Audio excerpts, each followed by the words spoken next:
Sir 2015 ਦੇ ਵਿੱਚ ਡੈਸੀਕ੍ਰੇਸ਼ਨ issues ਹੋਏ ਸਰ, ਬੇਅਦਬੀਆਂ ਹੋਈਆਂ ਸਰ। ਉਸ ਤੋਂ ਲੈ ਕੇ ਜਿੰਨੀਆਂ ਵੀ ਸਰਕਾਰਾਂ ਰਹੀਆਂ ਨੇ ਉਹਨਾਂ ਨੇ ਸਰ ਕੋਈ ਡਿਸਿਸਿਵ ਇਹਦੇ ਉੱਤੇ ਡਿਸੀਜਨ ਨਹੀਂ ਲਿਆ ਹੈਗਾ। ਸੁਖਬੀਰ ਬਾਦਲ ਜੀ ਨੂੰ 3 ਵਾਰੀ ਬੁਲਾ ਲਿਆ ਹੈ। ਉਹ ਕਿਉਂ ਬੁਲਾਇਆ? ਕਿਉਂਕਿ ਜਿਹੜੀ ਪੁਰਾਣੀ ਇਨਵੈਸਟੀਗੇਸ਼ਨਸ ਹੋਈਆਂ ਨੇ ਉਹਨਾਂ ਇਨਵੈਸਟੀਗੇਸ਼ਨਸ ਦੇ ਵਿੱਚ ਸਬਸਟੈਂਟਿਵ ਮੈਟਰਸ ਜਿਹੜੇ ਸੀਗੇ ਉਹ ਬਾਹਰ ਨਹੀਂ ਆ ਪਾਏ। ਪੰਜਾਬ ਦੇ ਬੱਚੇ ਨੂੰ ਪਤਾ ਵੀ ਫਿਲਮ ਰੋਕੀ ਗਈ, ਫਿਲਮ ਦੇ ਲਈ ਪ੍ਰੋਟੈਸਟ ਹੋਏ, ਮਾਫੀ ਕਿਵੇਂ ਦਵਾਈ ਗਈ, ਧਰਨੇ ਕਿਵੇਂ ਲੱਗੇ ਤੇ ਹਸ਼ਰ ਇਲਜ਼ਾਮ ਕੀ ਨਿਕਲਿਆ। ਹੁਣ ਸਰ ਸੁਖਬੀਰ ਬਾਦਲ ਜੀ ਨੂੰ 3 ਵਾਰੀ ਕਰਵਾ ਲਿਆ ਸ਼ਾਮਿਲ। ਇਹਦੇ ਵਿੱਚ ਕੁਝ ਸਬਸਟੈਂਟਿਵ ਨਿਕਲ ਕੇ ਆਊਗਾ। ਜਦੋਂ ਨਿਕਲ ਕੇ ਆਊਗਾ ਜਿੰਨੇ ਵੀ ਲੋਕਾਂ ਦੇ ਨਾਲ ਇਨਜਸਟਿਸ ਹੋਇਆ ਉਹਨਾਂ ਨੂੰ ਜਸਟਿਸ ਦਿੱਤਾ ਜਾਊਗਾ। ਬਈ ਤੁਸੀਂ ਪਬਲਿਕ ਨੂੰ ਸੈਟੀਸਫਾਈ ਕਰਨ ਤੋਂ ਪਹਿਲਾਂ ਆਪਦੇ ਐਕਸ ਡੀਆਈਜੀ ਜਿਹੜੇ ਆਪਣੇ ਵਿਧਾਇਕ ਨੇ ਕੁਮਰ ਵਿਜੇ ਪ੍ਰਤਾਪ ਜੀ, ਉਹਨਾਂ ਨੂੰ ਸੈਟੀਸਫਾਈ ਕਰ ਲਓ। ਇਹਦੇ ਵਿੱਚ ਕੁਛ ਨਾ ਕੁਛ ਸਬਸਟੈਂਟਿਵ ਜਿਹੜਾ ਹੈ ਉਹ ਜ਼ਰੂਰ ਨਿਕਲ ਕੇ ਬਾਹਰ ਆਊਗਾ ਤੇ ਲੋਕਾਂ ਨੂੰ ਜਿਹੜਾ ਆਮ ਆਦਮੀ ਪਾਰਟੀ ਦੀ ਸਰਕਾਰ ਨੇ ਸਰ ਵਾਅਦਾ ਕੀਤਾ ਸੀਗਾ ਕਿ ਅਸੀਂ ਇਨਸਾਫ ਦਿਵਾਵਾਂਗੇ, ਜਸਟਿਸ ਦਿਵਾਵਾਂਗੇ, ਉਹ ਸਰ ਜ਼ਰੂਰ ਦਿਵਾਇਆ ਜਾਏਗਾ। ਤੇ ਉਹ ਸੋ ਆਪਾਂ ਪਿਛਲੇ 2015 ਤੋਂ ਤੁਸੀਂ ਮਿਊਟਲੀ ਦੇਖ ਲਓ, ਉਹ ਆਪਾਂ ਵਿਟਨੈਸ ਕੀਤਾ ਵਾ, ਉਸ ਚੀਜ਼ ਨੂੰ ਆਪਾਂ ਦੇਖਿਆ ਵਾ। ਕਿਉਂਕਿ ਸਰਕਾਰ ਕਿਤੇ ਨਾ ਕਿਤੇ ਵੋਟ ਵੀ ਰਾਜਨੀਤੀ ਕਰਦੀ ਆ। ਪਹਿਲਾਂ ਤਾਂ ਵੈਸੇ ਜਸਟਿਸ ਬੋਰਡ ਤੇ ਨੇ ਡਿਲੇ ਕਰਤਾ, ਬਟ ਜਿਹੜੀ ਇਨਵੈਸਟੀਗੇਸ਼ਨ ਸੀਗੀਆਂ ਸਹੀ ਤਰੀਕੇ ਨਾਲ ਹੋਈਆਂ ਹੀ ਨਹੀਂ। ਸਰ ਜਦੋਂ ਅਸੀਂ ਇਨਵੈਸਟੀਗੇਸ਼ਨ ਕਰਾਂਗੇ, ਸਹੀ ਤਰੀਕੇ ਨਾਲ ਐਵੀਡੈਂਸਸ ਲੱਭਾਂਗੇ, ਉਹ ਸਬਸਟੈਂਟਿਵ ਐਵੀਡੈਂਸਸ ਨੂੰ ਕੋਰਟ ਦੇ ਵਿੱਚ ਪੇਸ਼ ਕੀਤਾ ਜਾਊਗਾ ਸਰ। ਫਿਰ ਲੂਪ ਹੋਲ ਨਹੀਂ ਰਹੂਗਾ ਸਰ, ਕੋਈ ਬਚ ਨਹੀਂ ਸਕੂਗਾ। ਸਪਸ਼ਟ ਰੂਪ 'ਚ ਕਹਿੰਦਾ ਸਰਕਾਰ ਡਰਾਮਾ ਕਰ ਰਹੀ ਹੈ, ਆਮ ਆਦਮੀ ਪਾਰਟੀ ਦੀ ਸਰਕਾਰ ਡਰਾਮਾ ਕਰ ਰਹੀ ਹੈ। ਇਸ ਤੋਂ ਪਹਿਲਾਂ ਕਾਂਗਰਸ ਸਰਕਾਰ ਨੇ ਵੀ ਡਰਾਮਾ ਕੀਤਾ। ਅਕਾਲੀ ਸਰਕਾਰ ਦੇ ਸਮੇਂ ਕੰਮ ਹੋਇਆ, ਉਦੋਂ ਬਾਰ-ਬਾਰ ਇਹ ਕਿਹਾ ਜਾਂਦਾ ਸੀ ਬੜਾ ਸੈਂਸਿਟਿਵ ਮੁੱਦਾ ਹੈ, ਅਸੀਂ ਬੜੇ ਤਰੀਕੇ ਨਾਲ ਹੈਂਡਲ ਕਰ ਰਹੇ। ਸੇਮ ਉਹੀ ਬਿਆਨ ਅੱਜ ਆਮ ਆਦਮੀ ਪਾਰਟੀ ਦੇ ਰਹੀ ਹੈ, ਸੇਮ ਬਿਆਨ। ਜਦੋਂ ਇਲੈਕਸ਼ਨ ਤੋਂ 1 ਮਹੀਨਾ ਪਹਿਲਾਂ ਅੰਮ੍ਰਿਤਸਰ ਸਾਹਿਬ ਵਿੱਚ ਵਿਜੇ ਕੁਰਵਰ ਪ੍ਰਤਾਪ ਦੇ ਨਾਲ ਕੇਜਰੀਵਾਲ ਸਾਹਿਬ ਨੇ ਖੁਦ ਪ੍ਰੈਸ ਕਾਨਫਰੰਸ ਕਰਕੇ ਕਿਹਾ ਸੀ, ਆ ਫਾਈਲ ਦਿਖਾਈ ਸੀ ਕਿ ਆ ਫਾਈਲ ਬਣੀ ਪਈ ਆ, ਸਾਰਾ ਕੁਝ ਓਕੇ ਆ, ਸਿਰਫ ਸਰਕਾਰ ਬਣਨ ਦੀ ਦੇਰ ਆ, 24 ਘੰਟਿਆਂ ਦੇ ਅੰਦਰ ਇਨਸਾਫ ਮਿਲੂਗਾ। ਜਿਹੜੇ 92 ਐਮਐਲਏ ਜਿੱਤੇ ਆ ਉਹਨਾਂ ਦੇ ਚ 45 ਐਮਐਲਏ ਅਕਾਲੀ ਦਲ ਤੇ ਕਾਂਗਰਸ ਚੋਂ ਹੀ ਗਏ ਹੋਏ ਆ। ਤੇ ਜੇ ਪੁਰਾਣੀਆਂ ਸਰਕਾਰਾਂ ਸਾਰੀਆਂ ਗਲਤ ਸੀ ਤੇ ਫਿਰ ਇਹਨਾਂ ਦਾ ਮਤਲਬ 50% ਦੀ ਭਾਗੀਦਾਰੀ ਇਹਨਾਂ ਦੇ ਵਿੱਚ ਹੋ ਗਈ। ਇਹਨੇ ਸਰ ਕਾਂਗਰਸ ਸਰਕਾਰ ਦੇ ਵਿੱਚ ਸੁਖਬੀਰ ਬਾਦਲ ਜੀ ਨੂੰ ਬੁਲਾਇਆ ਹੀ ਨਹੀਂ ਗਿਆ। ਇਹਨਾਂ ਵਿੱਚ ਇੰਨਾ ਹੌਸਲਾ ਹੀ ਨਹੀਂ ਸੀਗਾ। ਇਹਨਾਂ ਦੇ ਵਿੱਚ ਸਾਰੀ ਮਿਲੀ ਭੁਗਤ ਸੀਗੀ ਸਰ ਇਹਨਾਂ ਦੀ, ਪਹਿਲਾਂ ਬੀਜੇਪੀ ਦੀ, ਕਿਉਂਕਿ ਬੀਜੇਪੀ ਪਹਿਲਾਂ ਇਹਨਾਂ ਨਾਲ ਭਾਈਵਾਲ ਰਹੀ ਹੈ ਸਰ। ਤੇ ਇਸ ਤੋਂ ਪਹਿਲਾਂ ਜਿਹੜਾ ਐਡਵੋਕੇਟ ਜਨਰਲ ਸੀ ਕੈਪਟਨ ਸਾਹਿਬ ਦਾ ਅਤੁਲ ਨੰਦਾ, ਉਹਦਾ ਵੀ ਇਹੀ ਹਵਾਲ ਸੀ, ਉਹ ਵੀ ਪੇਸ਼ੀ ਤੇ ਨਹੀਂ ਸੀ ਜਾਂਦਾ। ਕੁੰਵਰ ਵਿਜੇ ਪ੍ਰਤਾਪ ਇਸੇ ਗੱਲ ਤੇ ਉਹਨੇ ਰਿਜ਼ਾਈਨ ਕੀਤਾ ਸੀ ਕਿ ਐਡਵੋਕੇਟ ਜਨਰਲ ਸਾਹਿਬ ਮਿਲੇ ਹੋਏ ਆ। ਦਿੱਲੀ ਵਾਲੇ ਇਸ ਨੂੰ ਨਹੀਂ ਸਮਝ ਸਕਦੇ ਕਿਉਂਕਿ ਉੱਥੇ ਸ਼ਬਦ ਗੁਰੂ ਕਨਸੈਪਟ ਨਹੀਂਗਾ, ਸਿੰਘਾਂ ਦੇ ਸ਼ਬਦ ਗੁਰੂ ਕਨਸੈਪਟ ਹੈਗਾ ਵਾ। ਤੁਸੀਂ ਐਵੇਂ ਲੋਕਾਂ ਨੂੰ ਬੇਵਕੂਫ ਨਾ ਬਣਾਓ। ਕੁਮਰ ਵਿਜੇ ਪ੍ਰਤਾਪ ਦੀ ਇਨਵੈਸਟੀਗੇਸ਼ਨ ਚੱਕ ਲਓ। ਤੁਸੀਂ ਗੱਲ ਕਰਦੇ ਹੋ ਹਰਿੜ ਤੇ ਵਰਿੜ ਦੀ, ਤੁਹਾਨੂੰ ਮਹਾਰਾਜ 12 ਘੰਟਿਆਂ ਦੇ ਵਿੱਚ ਉਹਦੇ ਵਿੱਚੋਂ ਸਬੂਤ ਹੀ ਸਬੂਤ ਮਿਲ ਜਾਣੇ ਆ।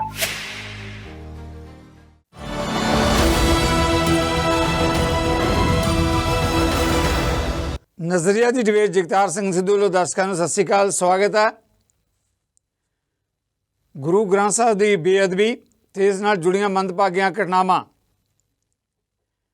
15 ਤੋਂ ਲੈ ਕੇ ਜੇ ਆਪਾਂ ਜ਼ਿਕਰ ਕਰੀਏ ਤਾਂ ਹੋਰ ਕੁਝ ਦਿਨਾਂ ਤੱਕ ਸਾਲ 23 'ਚ ਦਾਖਲ ਹੋਣ ਲੱਗੇ हैं। ਕਿੰਨੀਆਂ ਸਰਕਾਰਾਂ ਗਈਆਂ, ਅਕਾਲੀ ਦਲ, ਭਾਰਤੀ ਜਨਤਾ ਪਾਰਟੀ ਦੀ ਸਰਕਾਰ।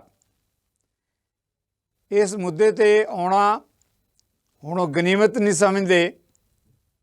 ਕੈਪਟਨ ਅਮਰਿੰਦਰ ਸਿੰਘ ਦੀ ਸਰਕਾਰ ਸਮੁੱਚੇ ਪੰਜਾਬੀਆਂ ਨਾਲ ਜਿਹੜੇ ਦੁਨੀਆ ਭਰ 'ਚ ਬੈਠੇ ਕੀਤੇ ਗਏ ਵਾਅਦੇ, ਵੱਡੀਆਂ ਵੱਡੀਆਂ ਪਦਵੀਆਂ ਤੇ ਸ਼ੋਭਤ ਨੇ, ਕਿੱਥੇ ਨੇ ਅਮਰਿੰਦਰ ਜੀ ਇਸ ਮੁੱਦੇ ਨੂੰ ਲੈ ਕੇ? ਚਰਨਜੀਤ ਸਿੰਘ ਚੰਨੀ ਉਹਨਾਂ ਨੇ ਵਾਅਦਾ ਕੀਤਾ ਪਰ ਕਿਧਰੇ ਲੱਭਦੇ ਨਹੀਂ ਇਸ ਮੁੱਦੇ ਤੇ। ਹੁਣ ਗੱਲ ਕਰਦੇ ਹਾਂ ਆਪਾਂ ਮੁੱਖ ਮੰਤਰੀ ਭਗਵੰਤ ਮਾਨ ਸਰਕਾਰ ਦੀ। ਦੂਜੀ ਵਾਰੀ ਜਾਣੀ ਲਗਾਤਾਰ ਚੌਥੀ ਵਾਰੀ ਸੁਖਬੀਰ ਬਾਦਲ ਜਿਹੜੇ ਉਸ ਸਮੇਂ ਗ੍ਰਹਿ ਮੰਤਰੀ ਰਹੇ ਤੇ ਮੌਜੂਦਾ ਅਕਾਲੀ ਦਲ ਦੇ ਪ੍ਰਧਾਨ ਨੇ, ਉਹਨਾਂ ਦੀ ਸਿੱਟ ਦੇ ਅੱਗੇ ਪੇਸ਼ੀ ਹੈ। ਬਹਿਬਲ ਕਲਾਂ, ਕੋਟਕਪੂਰਾ ਗੋਲੀ ਕਾਂਡ, ਕਦੋਂ ਮਿਲੇਗਾ ਨਿਆਂ ਤੇ ਇਨਸਾਫ? ਜੇ ਆਪਾਂ ਆਪ ਦੀ ਵੀ ਗੱਲ ਕਰੀਏ ਤਾਂ ਸਪੀਕਰ ਕੁਲਤਾਰ ਸਿੰਘ ਸੰਧਵਾਂ ਉਹਨਾਂ ਨੇ ਸੰਗਤ ਅੱਗੇ ਪੇਸ਼ ਹੋ ਕੇ ਕਿਹਾ ਸੀ ਕਿ 1.5 ਮਹੀਨੇ ਦੇ ਅੰਦਰ ਅੰਦਰ ਨਿਆਂ ਤੇ ਇਨਸਾਫ ਮਿਲੇਗਾ। ਉਹ ਸਮਾਂ ਵੀ ਨਿਕਲ ਚੁੱਕਾ ਹੈ।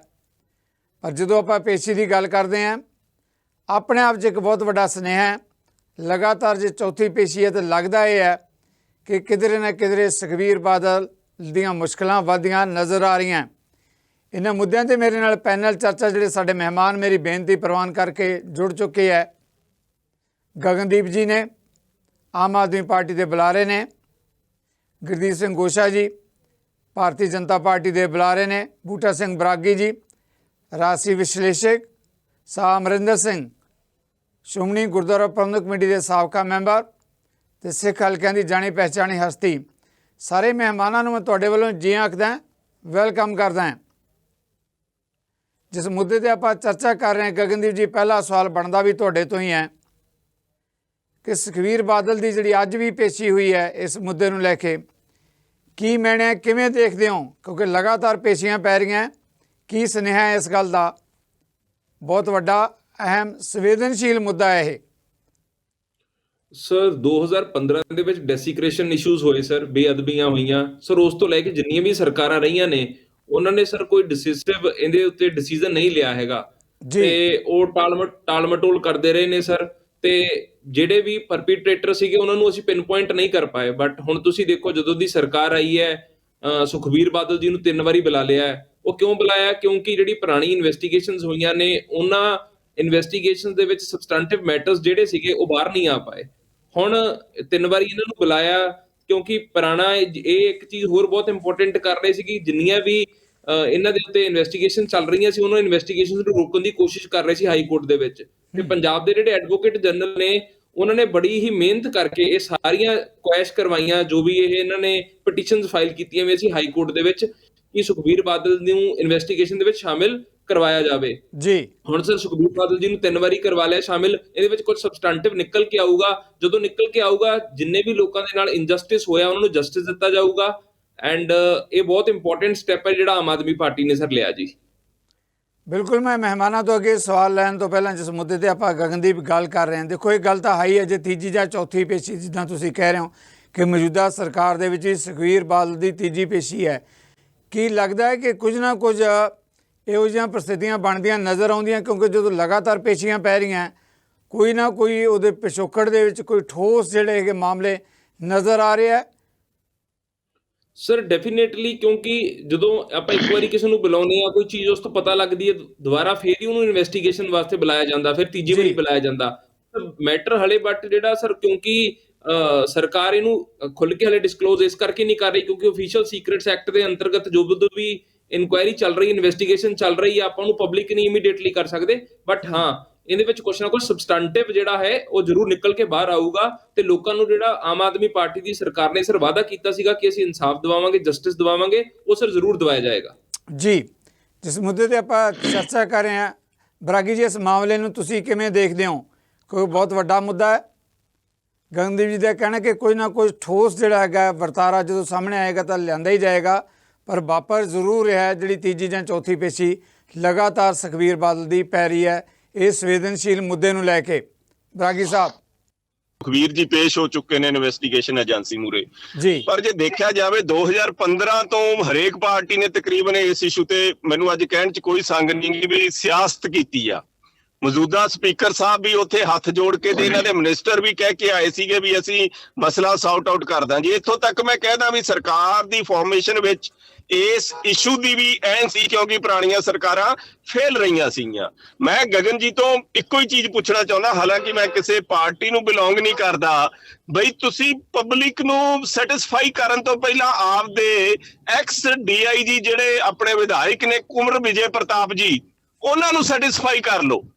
ਉਹ ਕਲੀਅਰਲੀ ਪਬਲਿਕਲੀ ਓਪਨਲੀ ਕਹਿ ਚੁੱਕੇ ਨੇ ਵੀ ਇਹ ਸਰਕਾਰ ਤੋਂ ਕੋਈ ਉਮੀਦ ਨਾ ਰੱਖੋ ਕਿਉਂਕਿ ਇਹ ਵੀ ਕਿਤੇ ਨਾ ਕਿਤੇ ਉਹਦੇ ਵਿੱਚ ਇੱਕ ਵੱਡਾ ਜੇ ਮੈਂ ਪੋਲੀਟੀਕਲੀ ਕਾਰਨ ਦੇਖਾਂ ਵੀ ਇਹਨਾਂ ਦੇ ਜਿਹੜੇ ਵੀ ਵਿਧਾਇਕ ਹੈਗੇ ਆ ਉਹ ਇੱਕ ਵਾਰੀ ਇੰਪੋਰਟ ਕੀਤੇ ਹੋਏ ਆ, ਉਹਨਾਂ ਪਾਰਟੀਆਂ 'ਚੋਂ ਆਏ ਨੇ। ਕਿਤੇ ਨਾ ਕਿਤੇ ਬਾਦਲ ਸਾਹਿਬ ਪਰਿਵਾਰ ਦੀ ਇੱਕ ਪੰਜਾਬ ਦੀ ਇੱਕ ਅਹਿਮ ਹਸਤੀ ਆ ਜਿਨ੍ਹਾਂ ਦੇ ਪੰਜਾਬ ਪੋਲਿਟਿਕਸ ਵਿੱਚ ਇੱਕ ਕਾਦਾ ਤੇ ਇੱਕ ਆਪਦਾ ਇੱਕ ਔਰਾ ਵਾ ਜੀ। ਬਈ ਮੈਨੂੰ ਲੱਗਦਾ ਵੀ ਇਹ ਜਿਹੜੀਆਂ ਬਾਰ-ਬਾਰ ਇਨਵੈਸਟੀਗੇਸ਼ਨ ਦਾ ਕਰਨ ਦੀ ਲੋੜ ਨਹੀਂ।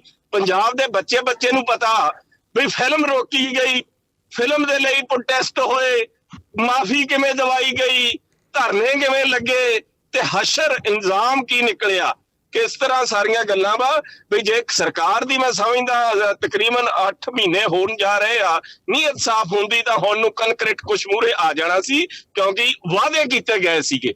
ਅੱਜ 14 ਤਰੀਕ, ਅੱਜ ਮੈਨੂੰ ਲੱਗਦਾ 12-13 ਤਰੀਕ ਹੋ ਗਈ ਆ ਤੇ ਉਹਨਾਂ ਨੇ ਅਲਟੀਮੇਟਮ ਵੀ ਦਿੱਤਾ ਵਾ। ਮੈਨੂੰ ਸਮਝ ਨਹੀਂ ਆਉਂਦੀ ਇਹੋ ਜਿਹੇ ਇਸ਼ੂ ਨੂੰ ਜੇ ਤੁਸੀਂ ਲਿੰਗਰ ਔਨ ਕਰੋਗੇ ਤਾਂ ਇਹੋ ਜਿਹੀਆਂ ਜਿਹੜੀਆਂ ਇਨਸੀਡੈਂਟਸ ਨੇ, ਘਟਨਾਵਾਂ ਨੇ, ਉਹਨਾਂ 'ਚ ਇਜ਼ਾਫਾ ਹੁੰਦਾ, ਉਹ ਵੱਧਦੀਆਂ ਨੇ। ਤੇ ਉਹ ਸੋ ਆਪਾਂ ਪਿਛਲੇ 2015 ਤੋਂ ਤੁਸੀਂ ਮਿਊਟਲੀ ਦੇਖ ਲਓ, ਉਹ ਆਪਾਂ ਵਿਟਨੈਸ ਕੀਤਾ ਵਾ, ਉਸ ਚੀਜ਼ ਨੂੰ ਆਪਾਂ ਦੇਖਿਆ ਵਾ, ਕਿਉਂਕਿ ਸਰਕਾਰ ਕਿਤੇ ਨਾ ਕਿਤੇ ਵੋਟ ਦੀ ਰਾਜਨੀਤੀ ਕਰਦੀ ਆ ਨਿਆਂ ਪ੍ਰੋਵਾਈਡ ਕਰਨ ਦੇ। ਬਹੁਤ ਵੱਡਾ ਸਵਾਲ ਆ ਬਰਾਗੀ ਜੀ, ਮੈਂ ਫੇਰ ਆਵਾਂਗੇ ਇਸ ਮੁੱਦੇ ਤੇ। ਗਗਨਦੀਪ, ਮੈਂ ਬਾਕੀ ਮਹਿਮਾਨਾਂ ਤੋਂ ਸਵਾਲ ਜ਼ਰੂਰ ਲਵਾਂਗਾ, ਪਰ ਸਿੱਧੇ ਤੌਰ ਤੇ ਸਰਕਾਰ ਨਾਲ ਜੁੜਿਆ ਸਵਾਲ ਜਿਹੜਾ ਬਰਾਗੀ ਉਹਨਾਂ ਨੇ ਕਿਹਾ ਕਿ ਵੋਟ ਦੀ ਰਾਜਨੀਤੀ ਕੀਤੀ ਜਾ ਰਹੀ ਹੈ ਸੰਵੇਦਨਸ਼ੀਲ ਮੁੱਦੇ ਤੇ।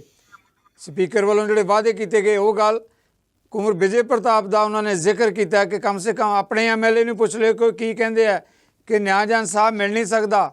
ਫਿਰ ਕਿਹੜੀ ਗੱਲ ਆ ਜਿਹਦੀ ਵਜ੍ਹਾ ਕਰਕੇ ਆਪਾਂ ਕਹਿੰਦੇ ਕਿ ਨਿਆਂ ਜ਼ਰੂਰ ਮਿਲੇਗਾ? ਸਰ ਕਿਸੇ ਪਾਰਟਿਕੂਲਰ ਐਮਐਲਏ ਦੇ ਕਹਿਣ ਦੇ ਨਾਲ ਸਰ ਚੀਜ਼ਾਂ ਨਹੀਂ ਹੋਣੀਆਂ। ਆਪਾਂ ਪੂਰੇ ਪੰਜਾਬ ਨੂੰ ਇਨਸਾਫ ਦਿਵਾਉਣਾ, ਪਰ ਪੂਰੇ ਲੋਕਾਂ ਨੂੰ ਇਨਸਾਫ ਦਿਵਾਉਣਾ ਸਰ।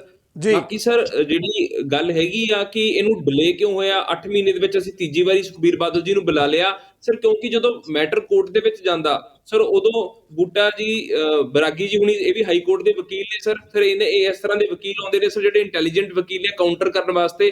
ਸਰ ਅਸੀਂ ਚਾਹੁੰਦੇ ਹਾਂ ਕਿ ਜਦੋਂ ਚੀਜ਼ਾਂ ਨੂੰ ਅਸੀਂ ਕੋਰਟ ਦੇ ਵਿੱਚ ਪੇਸ਼ ਕਰੀਏ ਉਹਦੇ ਵਿੱਚ ਕੋਈ ਲੂਪ ਹੋਲ ਨਾ ਰਵੇ ਸਰ। ਇਸ ਲਈ ਕਿਹਾ ਜਾਂਦਾ ਜਸਟਿਸ ਹਰੀਡ ਇਜ਼ ਜਸਟਿਸ ਬਰੀਡ। ਪਹਿਲਾਂ ਤਾਂ ਵੈਸੇ ਜਸਟਿਸ ਬਹੁਤ ਇਹਨਾਂ ਨੇ ਡਿਲੇ ਕਰਤਾ, ਬਟ ਜਿਹੜੀ ਇਨਵੈਸਟੀਗੇਸ਼ਨ ਸੀਗੀਆਂ ਸਹੀ ਤਰੀਕੇ ਨਾਲ ਹੋਈਆਂ ਹੀ ਨਹੀਂ ਸਰ। ਜਦੋਂ ਅਸੀਂ ਇਨਵੈਸਟੀਗੇਸ਼ਨ ਕਰਾਂਗੇ, ਸਹੀ ਤਰੀਕੇ ਨਾਲ ਐਵੀਡੈਂਸਸ ਲੱਭਾਂਗੇ, ਉਹ ਸਬਸਟੈਂਟਿਵ ਐਵੀਡੈਂਸਸ ਨੂੰ ਕੋਰਟ ਦੇ ਵਿੱਚ ਪੇਸ਼ ਕੀਤਾ ਜਾਊਗਾ ਸਰ, ਫਿਰ ਲੂਪ ਹੋਲ ਨਹੀਂ ਰਹੂਗਾ ਸਰ, ਕੋਈ ਬਚ ਨਹੀਂ ਸਕੂਗਾ। ਤੇ ਸਰ ਬੜਾ ਇੰਪੋਰਟੈਂਟ ਹੈ ਕਿ ਕ੍ਰਿਮੀਨਲ ਜਸਟਿਸ ਸਿਸਟਮ ਦੇ ਵਿੱਚ ਕਿ ਅਸੀਂ ਜਿਹੜੇ ਵੀ ਐਵੀਡੈਂਸਸ ਨੇ ਉਹ ਸੋਲਿਡ ਕਲੈਕਟ ਹੋਣੇ ਬਹੁਤ ਜ਼ਿਆਦਾ ਜ਼ਰੂਰੀ ਨੇ। ਐਵੇਂ ਸਰ ਫਲੂਕ ਐਵੀਡੈਂਸਸ ਅਸੀਂ ਕਲੈਕਟ ਕਰ ਲਈਏ, ਬਾਅਦ ਦੇ ਵਿੱਚ ਪੇਸ਼ ਕਰ ਦਈਏ, ਚਾਰਜ ਸ਼ੀਟ ਪੇਸ਼ ਕਰ ਦਈਏ ਜਾਂ FIR ਕਰ ਦਈਏ, ਜਿਹਦੇ ਵਿੱਚ ਲੂਪ ਹੋਲਸ ਹੋਣ ਤੇ ਬਾਅਦ ਚੋਂ ਜਿਹੜੇ ਅਲੈਜਡ ਨੇ ਉਹ ਬਾਅਦ ਚੋਂ ਛੱਡੇ ਜਾਣ, ਉਹ ਸਰ ਪੋਸੀਬਲ ਨਹੀਂ ਹੈਗਾ। ਬਿਲਕੁਲ ਤੁਹਾਡਾ ਵਿਊ ਪੁਆਇੰਟ ਆ ਗਿਆ, ਬਿਲਕੁਲ ਤੁਹਾਡਾ ਆਪਣਾ ਇੱਕ ਨਜ਼ਰੀਆ ਹੈਗਾ ਜਿਸ ਮੁੱਦੇ ਤੁਸੀਂ ਗੱਲ ਕਰ ਰਹੇ ਹੋ। ਗੁੱਸਾ ਜੀ, ਇਸੇ ਮਾਮਲੇ ਤੇ ਮੈਂ ਤੁਹਾਡੇ ਤੋਂ ਸਵਾਲ ਲੈਣ ਲੱਗਿਆ। ਜਿੱਦਾਂ ਗਗਨਦੀਪ ਜੀ ਦੇ ਕਮੈਂਟ ਤੁਸੀਂ ਸੁਣੇ ਹੀ ਹੈ, ਉਹ ਕਹਿੰਦੇ ਕਿ ਅਸੀਂ ਠੋਸ ਵਜ੍ਹਾ ਜਿਹੜੀ ਹੈਗੀ, ਠੋਸ ਸਬੂਤ ਲੱਭ ਕੇ ਕਾਰਵਾਈ ਕਰ ਰਹੇ ਹਾਂ ਤਾਂ ਕਿ ਜਦੋਂ ਕਾਰਵਾਈ ਕੀਤੀ ਜਾਵੇ ਇਹ ਨਾ ਲੱਗੇ ਇਹਦਾ ਕੋਈ ਠੋਸ ਆਧਾਰ ਨਹੀਂ ਹੈ। ਪਰ 15 ਤੋਂ ਲੈ ਕੇ ਜਿੱਦਾਂ ਮੈਂ ਕਿਹਾ ਕਿ ਹੁਣ ਅਸੀਂ 23 'ਚ ਦਾਖਲ ਹੋਣ ਲੱਗੇ ਹਾਂ, ਆਖਰਕਾਰ ਕਦੋਂ ਤੱਕ ਨਿਆਂ ਤੇ ਇਨਸਾਫ ਲਈ ਠੋਸ ਸਬੂਤ ਲੱਭੇ ਜਾਣਗੇ? ਗੁੱਸਾ ਜੀ। ਸਿੱਧੂ ਸਾਹਿਬ, ਪਹਿਲਾਂ ਤਾਂ ਸਾਰਿਆਂ ਨੂੰ ਵਾਹਿਗੁਰੂ ਜੀ ਕਾ ਖਾਲਸਾ, ਵਾਹਿਗੁਰੂ ਜੀ ਕੀ ਫਤਿਹ। ਕਿਉਂਕਿ ਇਸ਼ੂ ਬਹੁਤ ਸੈਂਸਿਟਿਵ ਇਸ਼ੂ ਹੈ, ਸਮੁੱਚੀ ਦੁਨੀਆ ਦੇ ਭਾਵਨਾ ਵਾਲੇ ਲੋਕਾਂ ਦੀ ਜੁੜੇ ਹੋਏ ਸੈਂਟੀਮੈਂਟ। ਜੀ ਸਰਕਾਰ, ਮੈਂ ਸਪਸ਼ਟ ਰੂਪ 'ਚ ਕਹਿੰਦਾ, ਸਰਕਾਰ ਡਰਾਮਾ ਕਰ ਰਹੀ ਹੈ। ਆਮ ਆਦਮੀ ਪਾਰਟੀ ਦੀ ਸਰਕਾਰ ਡਰਾਮਾ ਕਰ ਰਹੀ ਹੈ। ਇਸ ਤੋਂ ਪਹਿਲਾਂ ਕਾਂਗਰਸ ਸਰਕਾਰ ਨੇ ਵੀ ਡਰਾਮਾ ਕੀਤਾ। ਜਿਹੜੀ ਗਗਨ ਜੀ ਗੱਲ ਕਹਿ ਰਹੇ ਹੋ, ਮੈਂ ਬਾਅਦ 'ਚ ਉਹਦਾ ਜਵਾਬ ਪੂਰਾ ਦਊਂਗਾ, ਗਗਨ ਜੀ ਨੂੰ ਵੀ ਮੌਕਾ ਮਿਲੂਗਾ। 1 ਜੂਨ 2015 ਨੂੰ ਸ਼੍ਰੀ ਗੁਰੂ ਗ੍ਰੰਥ ਸਾਹਿਬ ਮਹਾਰਾਜ ਦੇ ਸਰੂਪ ਚੋਰੀ ਹੋਏ। 12 ਅਕਤੂਬਰ ਨੂੰ ਜੋ ਗਲੀਆਂ ਦੇ ਵਿੱਚ ਜੋ ਕਾਂਡ ਕੀਤਾ ਗਿਆ, ਮੇਰੇ ਮੂੰਹ ਚੋਂ ਵੀ ਨਿਕਲਦਾ ਔਖਾ ਲੱਗਦਾ ਕਿਉਂਕਿ ਬੜੀ ਮਾੜੀ ਘਟਨਾ ਹੋਈ ਹੈ। 14 ਅਕਤੂਬਰ ਨੂੰ ਜਿਹੜਾ ਬਹਿਬਲ ਗਲਾ ਕਾਂਡ ਸੀਗਾ ਹੋਇਆ, ਉੱਥੇ ਗੋਲੀਆਂ ਚੱਲੀਆਂ। 2 ਅਲੱਗ-ਅਲੱਗ ਇਸ਼ੂ ਹੈ, ਇੱਕ ਗੋਲੀ ਕਾਂਡ ਵਾਲਾ ਇਸ਼ੂ ਹੈ, ਦੂਜਾ ਇਸ਼ੂ ਬੇਦਬੀ ਵਾਲਾ ਇਸ਼ੂ ਹੈ। ਜੀ ਬਿਲਕੁਲ ਠੀਕ। ਦੇਖੋ ਗੱਲ ਏਦਾਂ ਹੈ ਵੀ ਅਕਾਲੀ ਸਰਕਾਰ ਦੇ ਸਮੇਂ ਕੰਮ ਹੋਇਆ, ਉਦੋਂ ਬਾਰ-ਬਾਰ ਇਹ ਕਿਹਾ ਜਾਂਦਾ ਸੀ ਬੜਾ ਸੈਂਸਿਟਿਵ ਮੁੱਦਾ ਹੈ, ਅਸੀਂ ਬੜੇ ਤਰੀਕੇ ਨਾਲ ਹੈਂਡਲ ਕਰ ਰਹੇ। ਸੇਮ ਉਹੀ ਬਿਆਨ ਅੱਜ ਆਮ ਆਦਮੀ ਪਾਰਟੀ ਦੇ ਰਹੀ ਹੈ, ਸੇਮ ਬਿਆਨ। ਉਹ ਵੀ ਇਹੀ ਕਹਿੰਦੇ ਸੀ ਸੈਂਸਿਟਿਵ ਮੁੱਦਾ ਅਸੀਂ ਬੜੇ ਤਰੀਕੇ ਨਾਲ ਹੈਂਡਲ ਕਰ ਰਹੇ ਹਾਂ। ਉਸ ਤੋਂ ਬਾਅਦ ਕਾਂਗਰਸ ਸਰਕਾਰ ਨੇ ਇਸੇ ਇਸ਼ੂ ਦੇ ਉੱਤੇ ਸਰਕਾਰ ਬਣਾਈ ਹੈ। ਇੱਕ ਇਹ ਇਸ਼ੂ ਸੀ, ਇੱਕ ਨਸ਼ੇ ਦਾ ਇਸ਼ੂ ਸੀ। 2 ਇਸ਼ੂਆਂ ਦੇ ਉੱਤੇ ਕਾਂਗਰਸ ਦੀ ਸਰਕਾਰ ਬਣੀ ਹੈ।